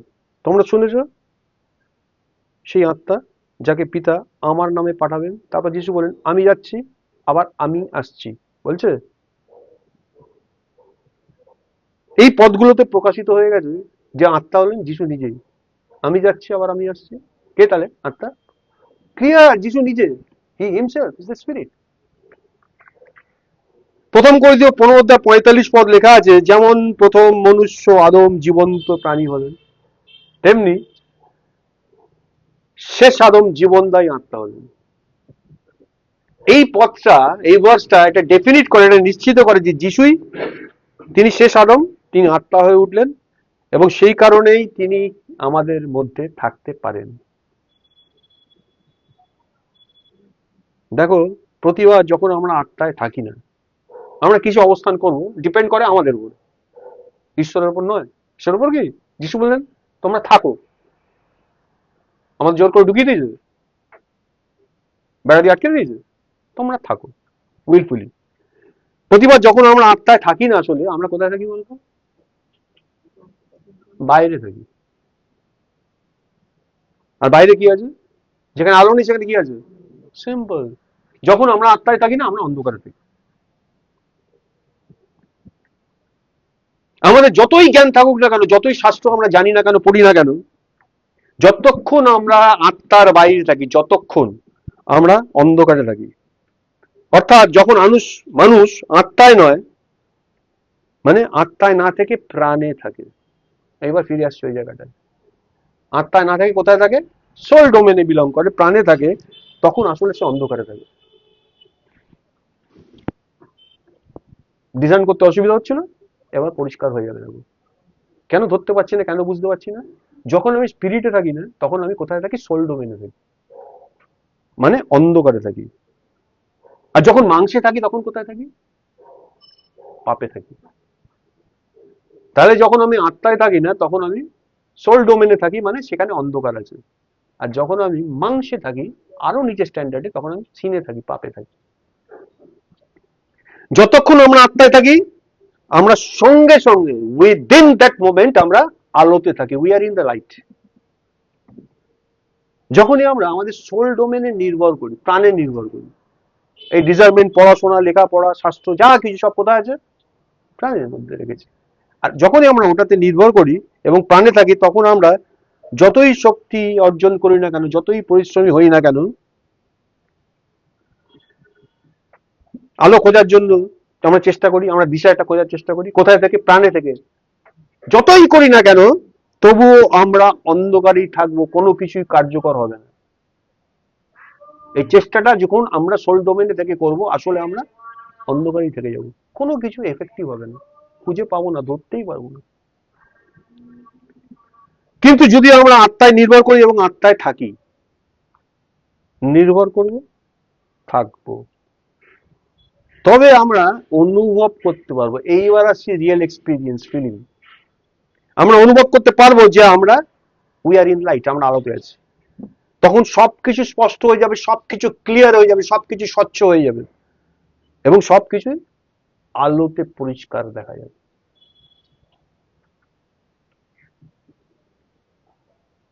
20 অধ্যায় আমরা দেখলাম, এখানে বলা হয়েছে যে যিশু পুনরুত্থানের পর তিনি এসে শিষ্যদের উপরে ব্রিথ করলেন, শ্বাস দিলেন এবং তাদেরকে বললেন জীবনদায়ী আত্মাকে গ্রহণ করতে। আত্মা গ্রহণ করো বলেছেন, পবিত্র আত্মা গ্রহণ করো। পবিত্র আত্মাকে জীবনদায়ী আত্মা, যা যিশু নিজে আফটার পুনরুত্থান তিনি কনভার্টেড হয়ে জীবনদায়ী আত্মা হয়ে গেলেন, সেটা গ্রহণ করতে বললেন। এবার যদি আমরা যোহন 20 অধ্যায় 17 পড়ি, যিশু রেজারেক্টেড হয়ে গেছেন। ভালো করে কথাটাকে গুরুত্ব দাও, স্পিরিট ধরার চেষ্টা করো। যিশু রেজারেক্টেড হয়ে গেছেন, পুনরুত্থিত হয়ে গেছেন, শিষ্যরা কেউ জানে না। আর বিশ্রামবার অতি প্রত্যুষে লেখা আছে মগদালিনী মরিয়ম এসছেন যিশু কবর হয়ে গেল। মনে পড়ছে কথাগুলো? কি জন্য এসছে? যিশুর মৃতদেহ সুগন্ধি মাখাতে। এসে যিশুকে দেখতে পাচ্ছেন না, কান্নাকাটি করছে। আর একজনকে দেখতে পেয়ে তাকে বাগানের মালিক মনে পড়ে যায়, আর বলছেন আপনি যদি আমার প্রভুকে নিয়ে থাকেন কোথায় রেখেছেন বলুন, আমি নিয়ে বলেছেন কথাগুলো। আর যিশু বললেন মরিয়ম করে রেখেছিলেন। দেখো, যখন যিশু ডেকেছিলেন মরিয়ম চমকে উঠেছিল। তারপর যিশুকে কি করতে গেছিল? ধরতে গেছিল, প্রণাম করতে যাচ্ছিল। বাইবেল লেখা আছে, এ দেখো 20 অধ্যায় 17 পদ বলছে, যিশু তাকে বললেন আমাকে স্পর্শ করো না। ভালো করে শোনো কথাটা, ডোন্ট টাচ মি, আমাকে ছুঁয়ো না, কারণ আমি এখনো পিতার কাছে উঠিনি। এই কথাটা আমাকে বহু বছর পীড়া দিয়েছে। ডোন্ট টাচ মি, আমি এখনো আমার পিতার কাছে উঠিনি, কিন্তু আমার ভাইদের কাছে যাও এবং তাকে বলো আমি পিতার কাছে উঠছি, এবং যিনি তোমাদেরও পিতা এবং আমারও পিতা, সেই পিতার কাছে আমি উঠছি, এবং যিনি তোমাদের ঈশ্বর এবং আমার ঈশ্বর, আমি তার কাছে উঠছি। বললো, এই মেসেজটা কনভে করতে বললো। কার কাছে? আমার ব্রাদারদের কাছে, আমার ভাইদের কাছে, আমার শিষ্যদের কাছে বললো। ছুঁতে দেয়নি তো? কেন? পরবর্তীকালে আমরা জানি যিশু এসে শিশুদের দেখা দিয়েছে, সকলে ছুঁয়ে ছুটে হয়েছে, হ্যাঁ, ছুঁতে দেয়নি। হ্যাঁ, ঈশ্বর কাছে গেলে কি হয়? অপবিত্র হয়ে যায় ও ছুঁয়ে দিলে। তার মানে পিতার কাছে যখন ফিরে এসে এবার তোমার যখন ছুঁয়েছে যিশু অপবিত্র হয়ে গেছে। লাইট কি বলছে, আলো কি বলছে? যখন আলো প্রকাশিত হবে সবকিছু প্রকাশিত হবে। ঠিক দেখো, 20 অধ্যায় 17 পদ পড়লাম, 20 অধ্যায় 22 পদ ইমিডিয়েটলি শিষ্যদের কাছে কনভেটে গেছে। ঠিক 20 অধ্যায় 17 পদ পড়েছি, 18-19 দুটো পদ বাদ দিয়ে, 20 পদ বাদ দিয়ে, 21 পদ বাদ দিয়ে 22, 5 নম্বর, জাস্ট 5টা ভার্সের পরে ঢুকে গেছে। আর শিষ্যরা একদিন সেই সময় একত্রিত হয়েছে, খবরটা এসে গেছে। কতক্ষণ লেগেছে? বেশি সময় লাগেনি। আর সেই সময় ঘরের দরজা বন্ধ ছিল, আর যিশু তাদের মধ্যে আবির্ভূত হলেন, লেখা আছে।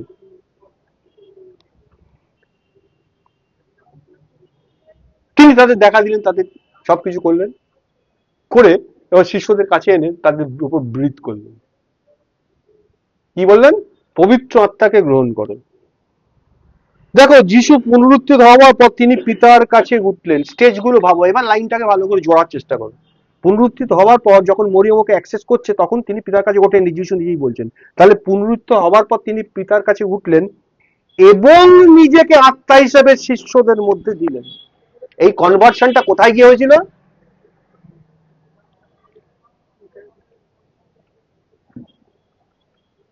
ডোন্ট টাচ মিটা আবার বুঝতে পারছো? তাহলে যে মরিয়ম যে যিশুকে দেখেছিল সেই যিশু পুনরুত্থিত যিশু। পরে শিষ্যরা দেখেছি সেই পুনরুত্থিত দেখেছিল, কিন্তু তখন কনভার্টেড হয়ে গেছেন। কিসে হয়ে গেছেন? জীবনদায়ী আত্মা হয়ে গেছেন। এই জীবনদায়ী আত্মাকে তাকে কনভার্ট করেছেন কে? যিনি বাক্য ছিলেন আদিতে, সে বাক্য মাংসে মূর্তিমান কে করেছিল? সে বাক্য মাংসে মূর্তিমান হলো, ক্রুশে গেল, মারা গেল, পুনরুত্থিত হলো, কে করলো? সেই পুনরুত্থিত আত্মা, পুনরুত্থিত ব্যক্তি খ্রিস্ট জীবনদায়ী আত্মা হলেন, কে করলো? ধরতে পারছো এবারে কেন মরিয়মকে বলেছিল?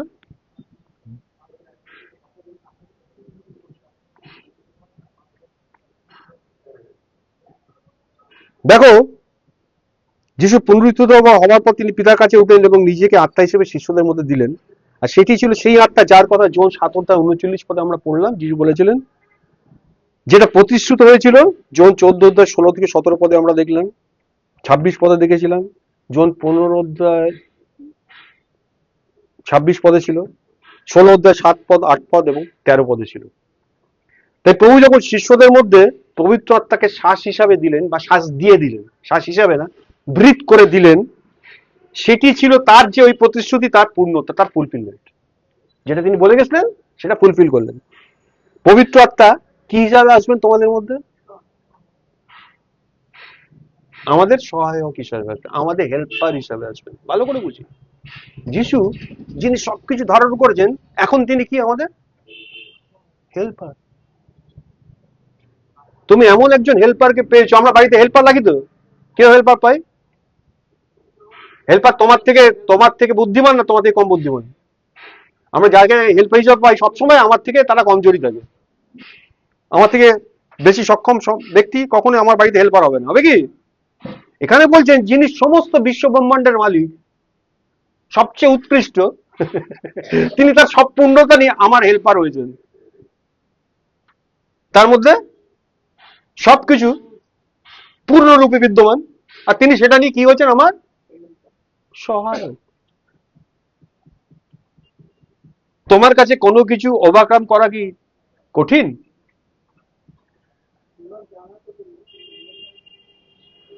তাহলে যতক্ষণ তুমি হেল্পারকে সরিয়ে রেখে এই তুমি বসো একটু আমি ছেড়ে নিচ্ছি, কি হবে? কি হবে? কি হবে? আমার ভিন্ন তুমি আত্মাতে চলা মানে বুঝতে পারছো?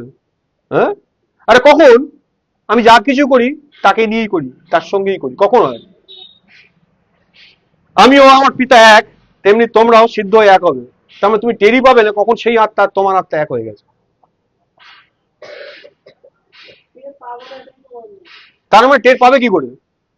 আচ্ছা তোমার হাতে বুড়ো আঙুলটা আছে, আছে তো? টের পাচ্ছ তোমার হাতে বুড়ো আঙুল আছে? কথাটা উত্তর দাও।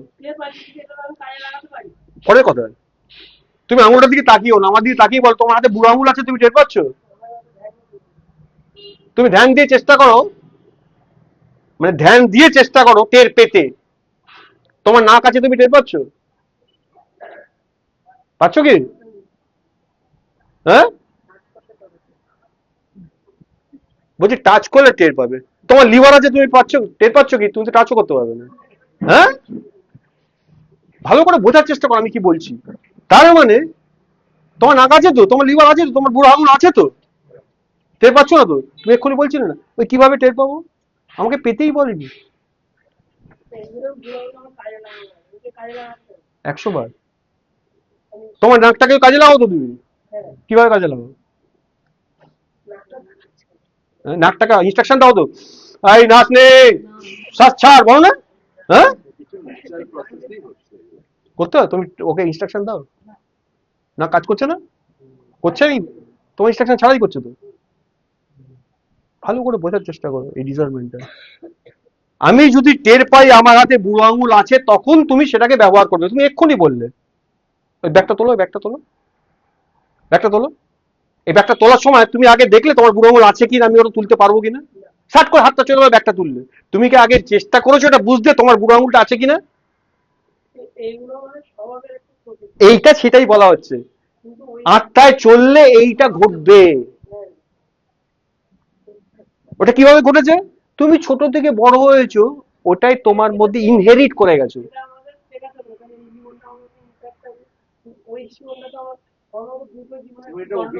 এই ওই কথাটা বললো, প্রথম কথা হচ্ছে যে কেউ তৃষ্ণ, ভালো করে কথাগুলোকে এবারে সেলাই করি আমরা, কি বলবেন? যে কেউ তৃষ্ণার্ত আমার কাছে আসুন। তারপরে বললে যে কেউ বিশ্বাস করে। তার মানে তিনি যেটা বলেছেন সেটা আমার জীবনে ঘটছে, ইটস এ প্রসেস, সেটা হচ্ছে। ওই জায়গাটা আমার আটকে যাচ্ছে।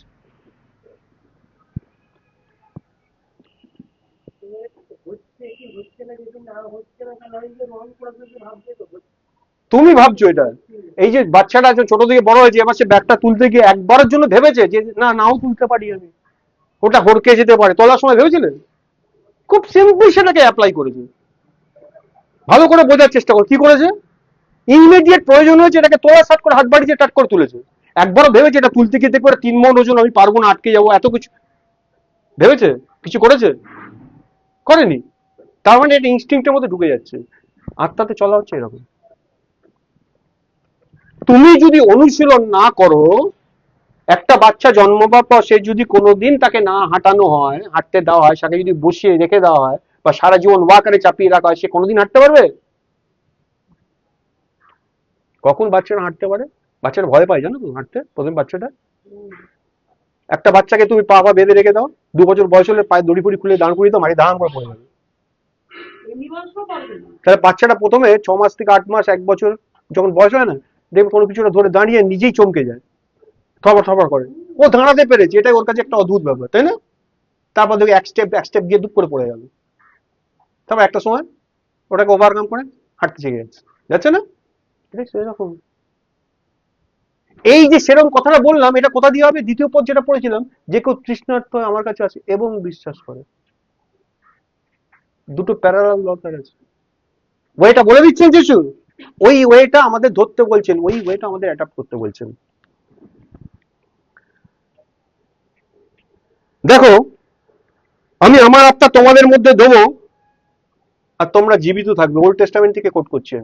জিসকেল যদি তুমি দেখো, তার 37 অধ্যায় 14 পদ লেখা আছে, আমি তোমাদের মধ্যে আমার আত্মা সেচন করব বা দেব আর তোমরা জীবিত হবে। এখানে আত্মা শব্দটা আজকে সকালবেলায় পড়ছিলাম, যদি ইব্রুতে উচ্চারণ করে রুয়াহ, নিউমা একটা শব্দ আছে, গ্রিক ভাষায় নিউমা বলা হয়, ইব্রুতে রুহাও, মানে উচ্চারণই করতে পারছি না। এই শব্দটাকে বিভিন্নভাবে অনুবাদ করা যায়, আমি সকালবেলায় দেখছিলাম। তার ইকুইভ্যালেন্ট ওয়ার্ড হচ্ছে বায়ু হতে পারে, শ্বাস হতে পারে, স্পিরিট হতে পারে, রুয়াহ অরিজিনাল এটা। আত্মিক অভিজ্ঞতা বা স্পিরিচুয়াল এক্সপিরিয়েন্স এর মধ্যে দিয়ে যখন আমরা ঈশ্বর আমাদের উপরে ব্রিথ করেন, শ্বাস দেন, তখন তার শ্বাসটা বাতাসের মতো হয়, জাস্ট লাইক এয়ার, বাতাসের মতো হয়। আর যখন আমরা সেই বাতাসটাকে গ্রহণ করি, রিসিভ করে নিই, রিসিভ করি, তখন কি হয়? সেই বাতাসটা শ্বাস হয়ে ওঠে, আর যখন সেই শ্বাস আমাদের মধ্যে থাকে, সেটা স্পিরিট হয়ে যায়, সেটাই আত্মা হয়ে যায়। কঠিন কিছু বিষয়টা? ভালো করে ধরো। জিসকেল যখন ভবিষ্যৎবাণীটা করছিলেন, এই 37 অধ্যায় 14 পদে আমরা দেখছিলাম, ঈশ্বর ব্রিথ পাঠালেন, ঈশ্বর বাতাস পাঠালেন, রুয়াহু পাঠালেন, আর মানুষ শ্বাস পেল। আমরা সেই হাড়গুলোকে দেখলাম খটখট খটখট করে জুড়ে গেল, শ্বাস পেল, তারা পায়ে ভর দিয়ে দাঁড়ালো। ঈশ্বর এক মহতী বাহিনী। তাহলে সেই শ্বাসটা কি হয়ে গেল? আত্মা হয়ে গেল। কি রকম আত্মা? জীবনদায়ী আত্মা, জীবনের শ্বাস। প্রথম করিন্থীয় 15 অধ্যায় 45 পদ, দ্বিতীয় করিন্থীয় 3 অধ্যায় 6 পদ যদি পড়ো, দেখতে পাবে সেই আত্মা কিভাবে জীবনদায়ী আত্মা হচ্ছে, সেই আত্মা কিভাবে জীবনের শ্বাস হয়ে উঠছে। কনক্লুড করার আগে আমরা দেখি এই এক্সপিরিয়েন্সটা করতে গেলে আমাদেরকে কোথায় থাকতে হবে বললাম? স্পিরিটে। তুমি যত বেশি আত্মার বাইরে থাকবে, যত বেশি থাকবে, আসলে তত বেশি তুমি শ্বাসহীন থাকবে। আরো ডেপথে বলে দিচ্ছি, যত বেশি তুমি আত্মার বাইরে থাকবে, তত বেশি আসলে তুমি শ্বাসহীন অবস্থায় থাকবে। আমি তো মরছি না, এটা ওই শ্বাস তো নয়। কি মরছে না? তোমার দেহ মরছে না, তোমার আত্মাটা ক্ষয় পাচ্ছে, মরে যাচ্ছে। আমাদের এই মাংসের দেহটা বাঁচিয়ে রাখতে গেলে অক্সিজেন নামক শ্বাসটা আমরা দিই। স্পিরিটের দেহটাকে বাঁচিয়ে রাখতে গেলে যীশু খ্রিস্ট নামক শ্বাসটা আমাদের নিতে হবে। তুমি যত বেশি স্পিরিটের বাইরে থাকবে, তত বেশি তুমি আত্মার বাইরে থাকবে বা আত্মার শ্বাসহীন অবস্থায় থাকবে। তোমার ব্রিথের প্রবলেম হবে, তোমার শ্বাসের অভাব হবে, তুমি শ্বাসহীন হয়ে পড়বে। কিন্তু কেবলমাত্র কেবলমাত্র কেবলমাত্র তুমি যদি শুধুমাত্র আত্মাতেই নির্ভর করো, আবার বলছি, তার মানে তুমি প্রাণপণে ওই শ্বাসটার জন্যই সার্ভাইভ করছো, এটাতেই যদি তুমি নির্ভর করো, সঙ্গে সঙ্গে তুমি অনুভব করবে, ইমিডিয়েটলি তুমি ফিল করবে যে বাতাসের একটা সতেজতা, একটা ফ্রেশ ব্রিথ, ফ্রেশ এয়ার। তখনই তুমি স্বস্তি পাবে, তুমি একটা নতুন জীবন পাবে ইন এনি সিচুয়েশন। এই যে বললাম অনুশীলন করে দেখা বাবা, জাস্ট এটা প্র্যাকটিস করো, দেখতে পাবে, টের পাবে। যিশু আমাদের শ্বাস এবং আমাদের আত্মায়, আমরা তার সঙ্গে ব্রিথ করি, তাকে নিই। আর কেবল আত্মাতেই আমরা এই জীবনের শ্বাসটা পাই, অন্য কোথাতেও এটাকে অ্যাক্সেস করা যাবে। এবার কনক্লুড করার আগে আসি, যিশু যেটা বললেন জীবন আর বাসস্থান, বাসস্থানটা খুব গুরুত্বপূর্ণ। দেখো, আত্মিক জীবন সম্পর্কে বলতে গেলে সেটাকে বাসস্থান থেকে আলাদা করা যায় না। আমি একটা স্পিরিচুয়াল বিইং, আমি কোথায় থাকি আমি জানি না, ইম্পসিবল, হতে পারে না। এটা থাকার তো একটা জায়গা থাকে, বাসস্থান থেকে আলাদা করা যায় না, এটা অবিচ্ছেদ্য, একক এবং সমগ্র। আমরা জানি খ্রিস্ট আমাদের জীবন। দেখো কলসীয় 3 অধ্যায় 4 পদ বলছি, আর যখন খ্রিস্ট বা আমাদের জীবন স্বরূপ খ্রিস্ট প্রকাশিত হবেন, তাহলে খ্রিস্ট কে? আমাদের ইজ আওয়ার লাইফ। প্রথম জন 1 অধ্যায় 2 পদে লেখা আছে, আর জীবন প্রকাশিত হয়েছিল এবং আমরা দেখেছি ও সাক্ষ্য দিয়েছি, এবং তোমাদের কাছে সেই অনন্ত জীবন ঘোষণা করছি, যা পিতার সঙ্গে ছিল এবং আমাদের কাছে প্রকাশিত হয়েছিল। জীবনের কথা বলছে। তার মানে যিশুকে বাদ দিয়ে বা তাকে স্কিপ করে এই জীবনটা আমরা কোনোভাবেই পেতে পারি না, এটা বোঝা যাচ্ছে? বেশ, প্রথম জন 5:12 বলছে, যার কাছে পুত্র আছে তার কাছে জীবন আছে, যার কাছে পুত্র নেই তার কাছে জীবন নেই। এটা ক্লিয়ার করে দিচ্ছে তো। তার মানে যিশু ইজ ইকুয়াল টু লাইফ, যিশু বাদ মানে লাইফ বাদ। এবার তুমি দেখো তিনি কিভাবে আমাদের ডুয়েলিং প্লেস, আমাদের বাসস্থান। গীত সংগীতা 90 আজকে আমরা পড়ছিলাম না? এক অধ্যায়ে মসি বলছে, লিখছেন, হে প্রভু তুমি সব প্রজন্মে আমাদের বাসস্থান হয়ে আছো। তাই আমরা ঈশ্বরের মধ্যে বাস করতে পারি। মসি বলছেন তো, অত বছর আগে বলছেন, কি বলছেন? তুমি সমস্ত প্রজন্মে আমাদের জন্য বাসস্থান হয়ে আছো। You are our dwelling place বলছে। তার মানে আমরা ঈশ্বরের মধ্যে বাস করতে পারি তখনই যখন তিনি আমাদের মধ্যে থাকেন, না হলে নয়। যখন 14:20 যিশু বলছেন, সেই দিন তোমরা জানবে যে আমি পিতার মধ্যে আছি আর তোমরা আমার মধ্যে আর আমি তোমাদের মধ্যে। কখন জানতে পারবে? যখন এটাকে এক্সপিরিয়েন্স করবে, তার আগে নয়। দেখো জীবন প্রকাশিত হয়, এবং এই প্রকাশিত হয় কোথায়? এই লাইফটাকে আমরা দেখতে পারি বা কোথায় রিভিল হয়? বাসস্থানই রিভিল হয়, অন্য কোথাও নয়। এই যে বাসস্থানের কথা বলছি, এটাকে পারস্পরিক বাসস্থান, যেখানে উভয় থাকে সেখানে এই জীবনটা প্রকাশিত হয়। আর যখন জীবনটা প্রকাশিত হয় তখন সেখানে ফ্রুটস দেখা যায়, ফল দেখা যায়। এই জীবনটা ফল আনে। বাইবেল থেকে পড়ি, যখন 15:4, আমার মধ্যে থাকো, তোমরা আমার মধ্যে থাকো এবং আমি তোমাদের মধ্যে থাকি। যেমন শাখা নিজের থেকে ফল ধরতে পারে না, দ্রাক্ষালতায় না থাকলে পারে না, তেমনি তোমরাও আমার মধ্যে না থাকলে ফল ধরতে পারো না। তাহলে বাসস্থান একটা দরকার। কোথায় থাকে? বাসস্থানে থাকে। এই যে প্রক্রিয়াটা যিশু বললেন, এটা অ্যাকচুয়ালি কোথায় ঘটে? আত্মার মাধ্যমে ঘটে। যখন 6:63 বলছে, আত্মাই জীবনদায়ক, মাংস কিছু উপকারী নয়। যে কথাগুলো আমি তোমাদের বলেছি, কি বলেছেন যিশু? সিম্পল কথাগুলো বলেছি, তাই আত্মা ও জীবন।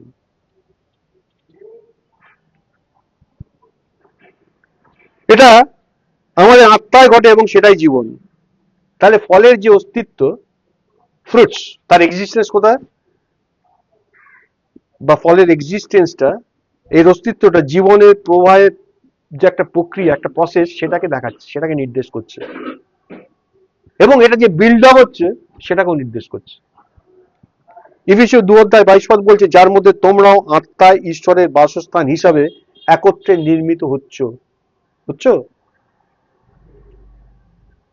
কি হবার জন্য? কি হবার জন্য? ঈশ্বরের বাসস্থান হবার জন্য। তাহলে স্পিরিট এ রিয়েলিটি, আত্মায় বাস্তবতা। আমরা সবাই এই ডকট্রিন গুলো জানি, এই মতামত গুলো জানি। আর এখন হয়তো কারোর মনে আরো বেশি করে এগুলো শোনার পর আরো আরো অনেক বেশি জ্ঞান জমা হয়ে গেল। হলো না? হলো কি হলো না? আজকে এই সারবান থেকে কত কিছু শিখলাম। প্রভু ধন্যবাদ, হালেলুয়া।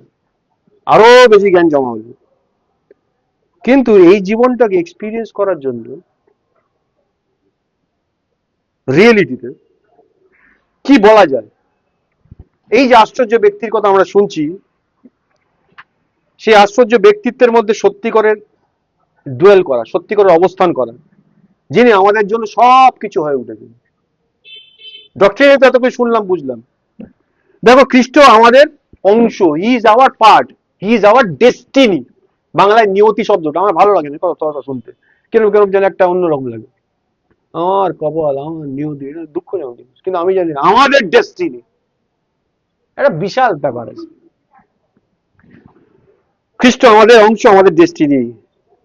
তাহলে আমাদের এই ডেস্টিনি, আমাদের পার্টটা কি? সেটা হচ্ছে স্পিরিচুয়াল, অর্থাৎ ঐশ্বরিক জীবন, তার উপাদান আর তার প্রসেস গুলো সব মিলিয়ে এর মধ্যে আছে।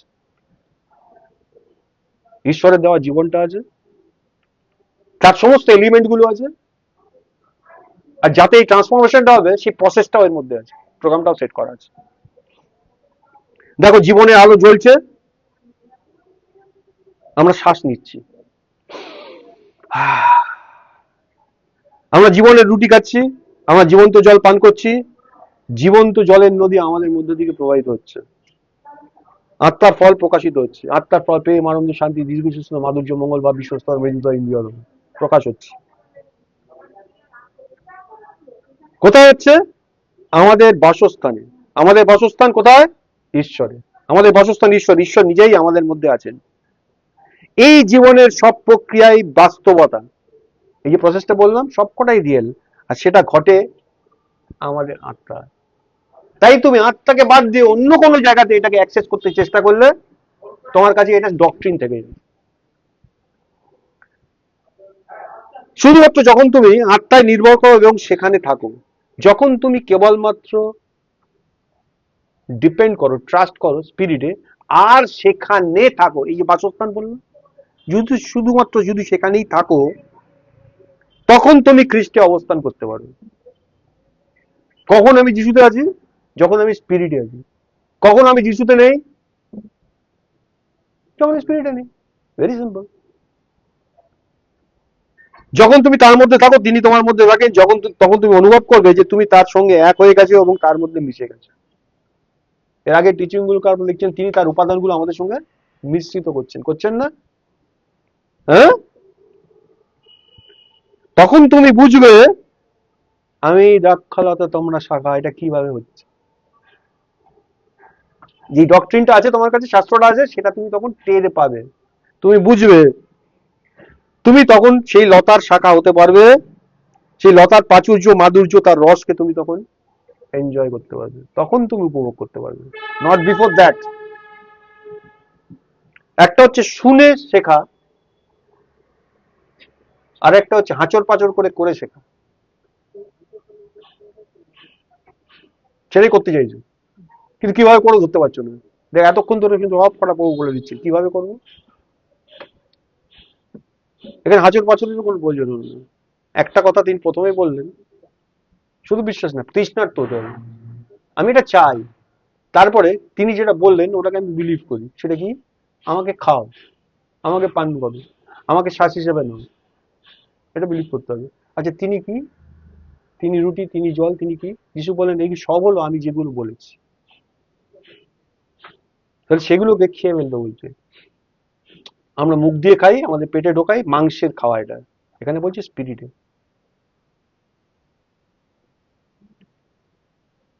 তখন তিনি তোমাদের জন্য সবকিছু ঘটবেন, তুমি কেবল তার মধ্যে থাকবে এবং তিনি তোমার মধ্যে থাকবেন। তুমি তার মধ্যে থাকবে এবং এভাবেই তিনি ফাইনালি তোমার ডুয়েলিং প্লেস, তোমার বাসস্থান হবেন, এবং তিনি তোমার মধ্যে বাস করবেন এইভাবে, অন্য কোনো ভাবে না। আমার বাড়িতে আমি একটা ক্রস লাগিয়েছি, দুটো বাইবেল রেখেছি। আমার বাড়িতে যিশু থাকে না, রাখে না? ঈশ্বর বলছেন আমি হস্ত নির্মিত মন্দিরে বাস করি, অর্থাৎ তিনি বাড়ি ঘরে থাকেন না। আমি অহস্ত নির্মিত মন্দিরে বাস করি। সেটা কোনটা? বলে আমার দেহ। বলে হ্যাঁ দেহ, পার্সিয়ালিটি। অহস্ত মানে মানুষের হাত বানায়নি, আমার দেহ বানাবার পেছনে আমার বাবা মায়ের হাত আছে। ইচ্ছায় হোক, অনিচ্ছায় হোক, বুঝে হোক না বুঝে হোক, হাত আছে না? তিনি যেটা বললেন অহস্ত নির্মিত মন্দিরে, মানে মানুষের হাত, সেখানে হাত নেই। তাহলে সেটা কোনটা? যিশুকে বিশ্বাস করার পর তিনি আমাদেরকে নতুন সৃষ্টি, নতুন আত্মা দিলেন, মানুষের হাত নেই ওটা। ওই মন্দিরে তিনি বাস করেন, অন্য কোথাও নয়। মানে এই যে কথাগুলো বলছেন, এগুলো বোঝাবার জন্য যথেষ্ট ওয়ার্ড আমার কাছে নেই, আমি খুঁজে পাচ্ছি না। আমি ভেতরে ভেতরে টের পাচ্ছি, বুঝতে পারছি, কিন্তু এক্সপ্রেস করতে পারছি না।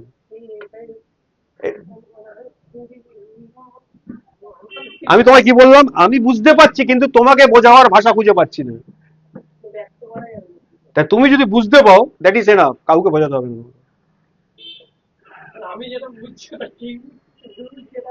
এই যে ডাউটটা এক্ষুনি বললাম, আমি যেটা বুঝছি সেটা ঠিক না ভুল, যিশু কি বললেন? যে তৃষ্ণার্ত এবং বিশ্বাস করে। তুমি কি ভুল বুঝতে পারো? যিশু কি তোমায় কিছু ভুল শিক্ষা দিতে পারেন?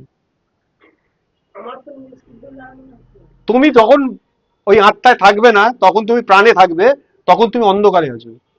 যখন তুমি প্রাণে আছো তুমি অন্ধকারে আছো, যখন তুমি মাংসে আছো তুমি পাপে আছো। কোনো ভুল বোঝাবুঝির বিষয় নেই। যখন তুমি আত্মায় আছো তুমি আলোতে আছো। কোনো ভুল বোঝাবুঝি আছে এর মধ্যে?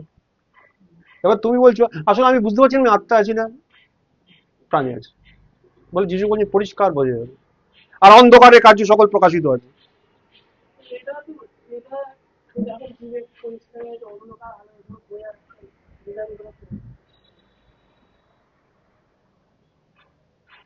কিন্তু এটা সেই টের পাচ্ছি না, তাই না?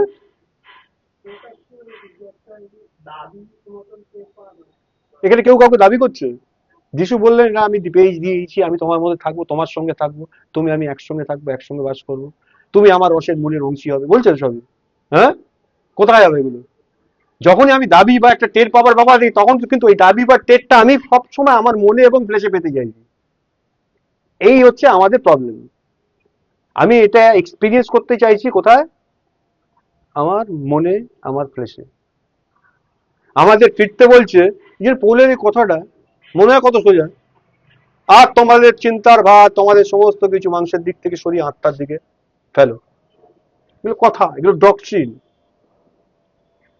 এবার যিশু আমাদের কাছে ক্লিয়ার করছেন ওই ডক্ট্রিনটা আসলে রিয়েল, আর সেটা কিভাবে এক্সপিরিয়েন্স করা যায়। দেখো, যখন তুমি আত্মায় থাকবে কিভাবে টের পাবো তুমি বলছিলে না? যখন তুমি আত্মায় থাকবে তুমি একটা প্রবাহ পাবে, একটা ফ্লো পাবে, কন্টিনিউয়াস ফ্লো, ঈশ্বরের বাক্য অনুযায়ী বলছি আমি। আর সেই প্রবাহ তোমার মধ্যে জীবন্ত জলের ঝর্ণায় উঠবে। আর এই জীবন্ত জল প্রবাহিত হবে তোমার মধ্যে থেকে, প্রবাহিত হবে। প্রথমে তুমি এই যে প্রবাহটা যখন হবে না, পৌল বলছিলেন, আমি পৌলের কথাগুলোর মানে অনেক পরে বুঝেছি, যে জল সেচন করে সে নিজেও শিখতে হয়, বলেছিল। হ্যাঁ, আমি কথার মানেটা ধরতে পারিনি। প্রভু যখন শেখাচ্ছেন তখন কথার মানেটা ধরতে পারছি।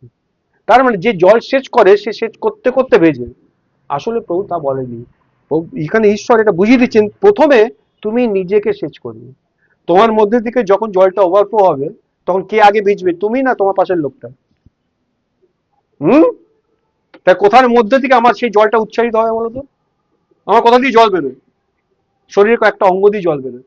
তার মধ্যে সবচেয়ে বেশি আমরা সহজভাবে বলতে পারি ঘর্ম ইন্দ্রিয়গুলো থেকে যে ঘাম বেরোয়, জল ভেজে। কে কে ভেজে? আমার জলে কে ভেজে? নিজেই ভিজে। ভিজাই না আমরা? তাহলে যখন সেই জলটা প্রবাহিত হবে তুমি তখন প্রথমে নিজে সেচিত হবে। আগে তুমি ভিজবে, তুমি শিখতে হবে আগে, তারপর তুমি অন্যদেরকে ভেজাবে, অন্যদেরকে সেচ করবে। তোমার বাইরে বেরিয়ে আসবে সেই জীবন্ত জল, যা তোমার অস্তিত্বের একদম এক্সট্রিম কোর থেকে প্রবাহিত হবে। তোমার এক্সিস্টেন্সের কোর কোথায়? এতদিন আমাদের এক্সিস্টেন্সের কোরটাকে আমরা ধরতাম আমাদের হৃদয়, ধরতাম তো আমরা।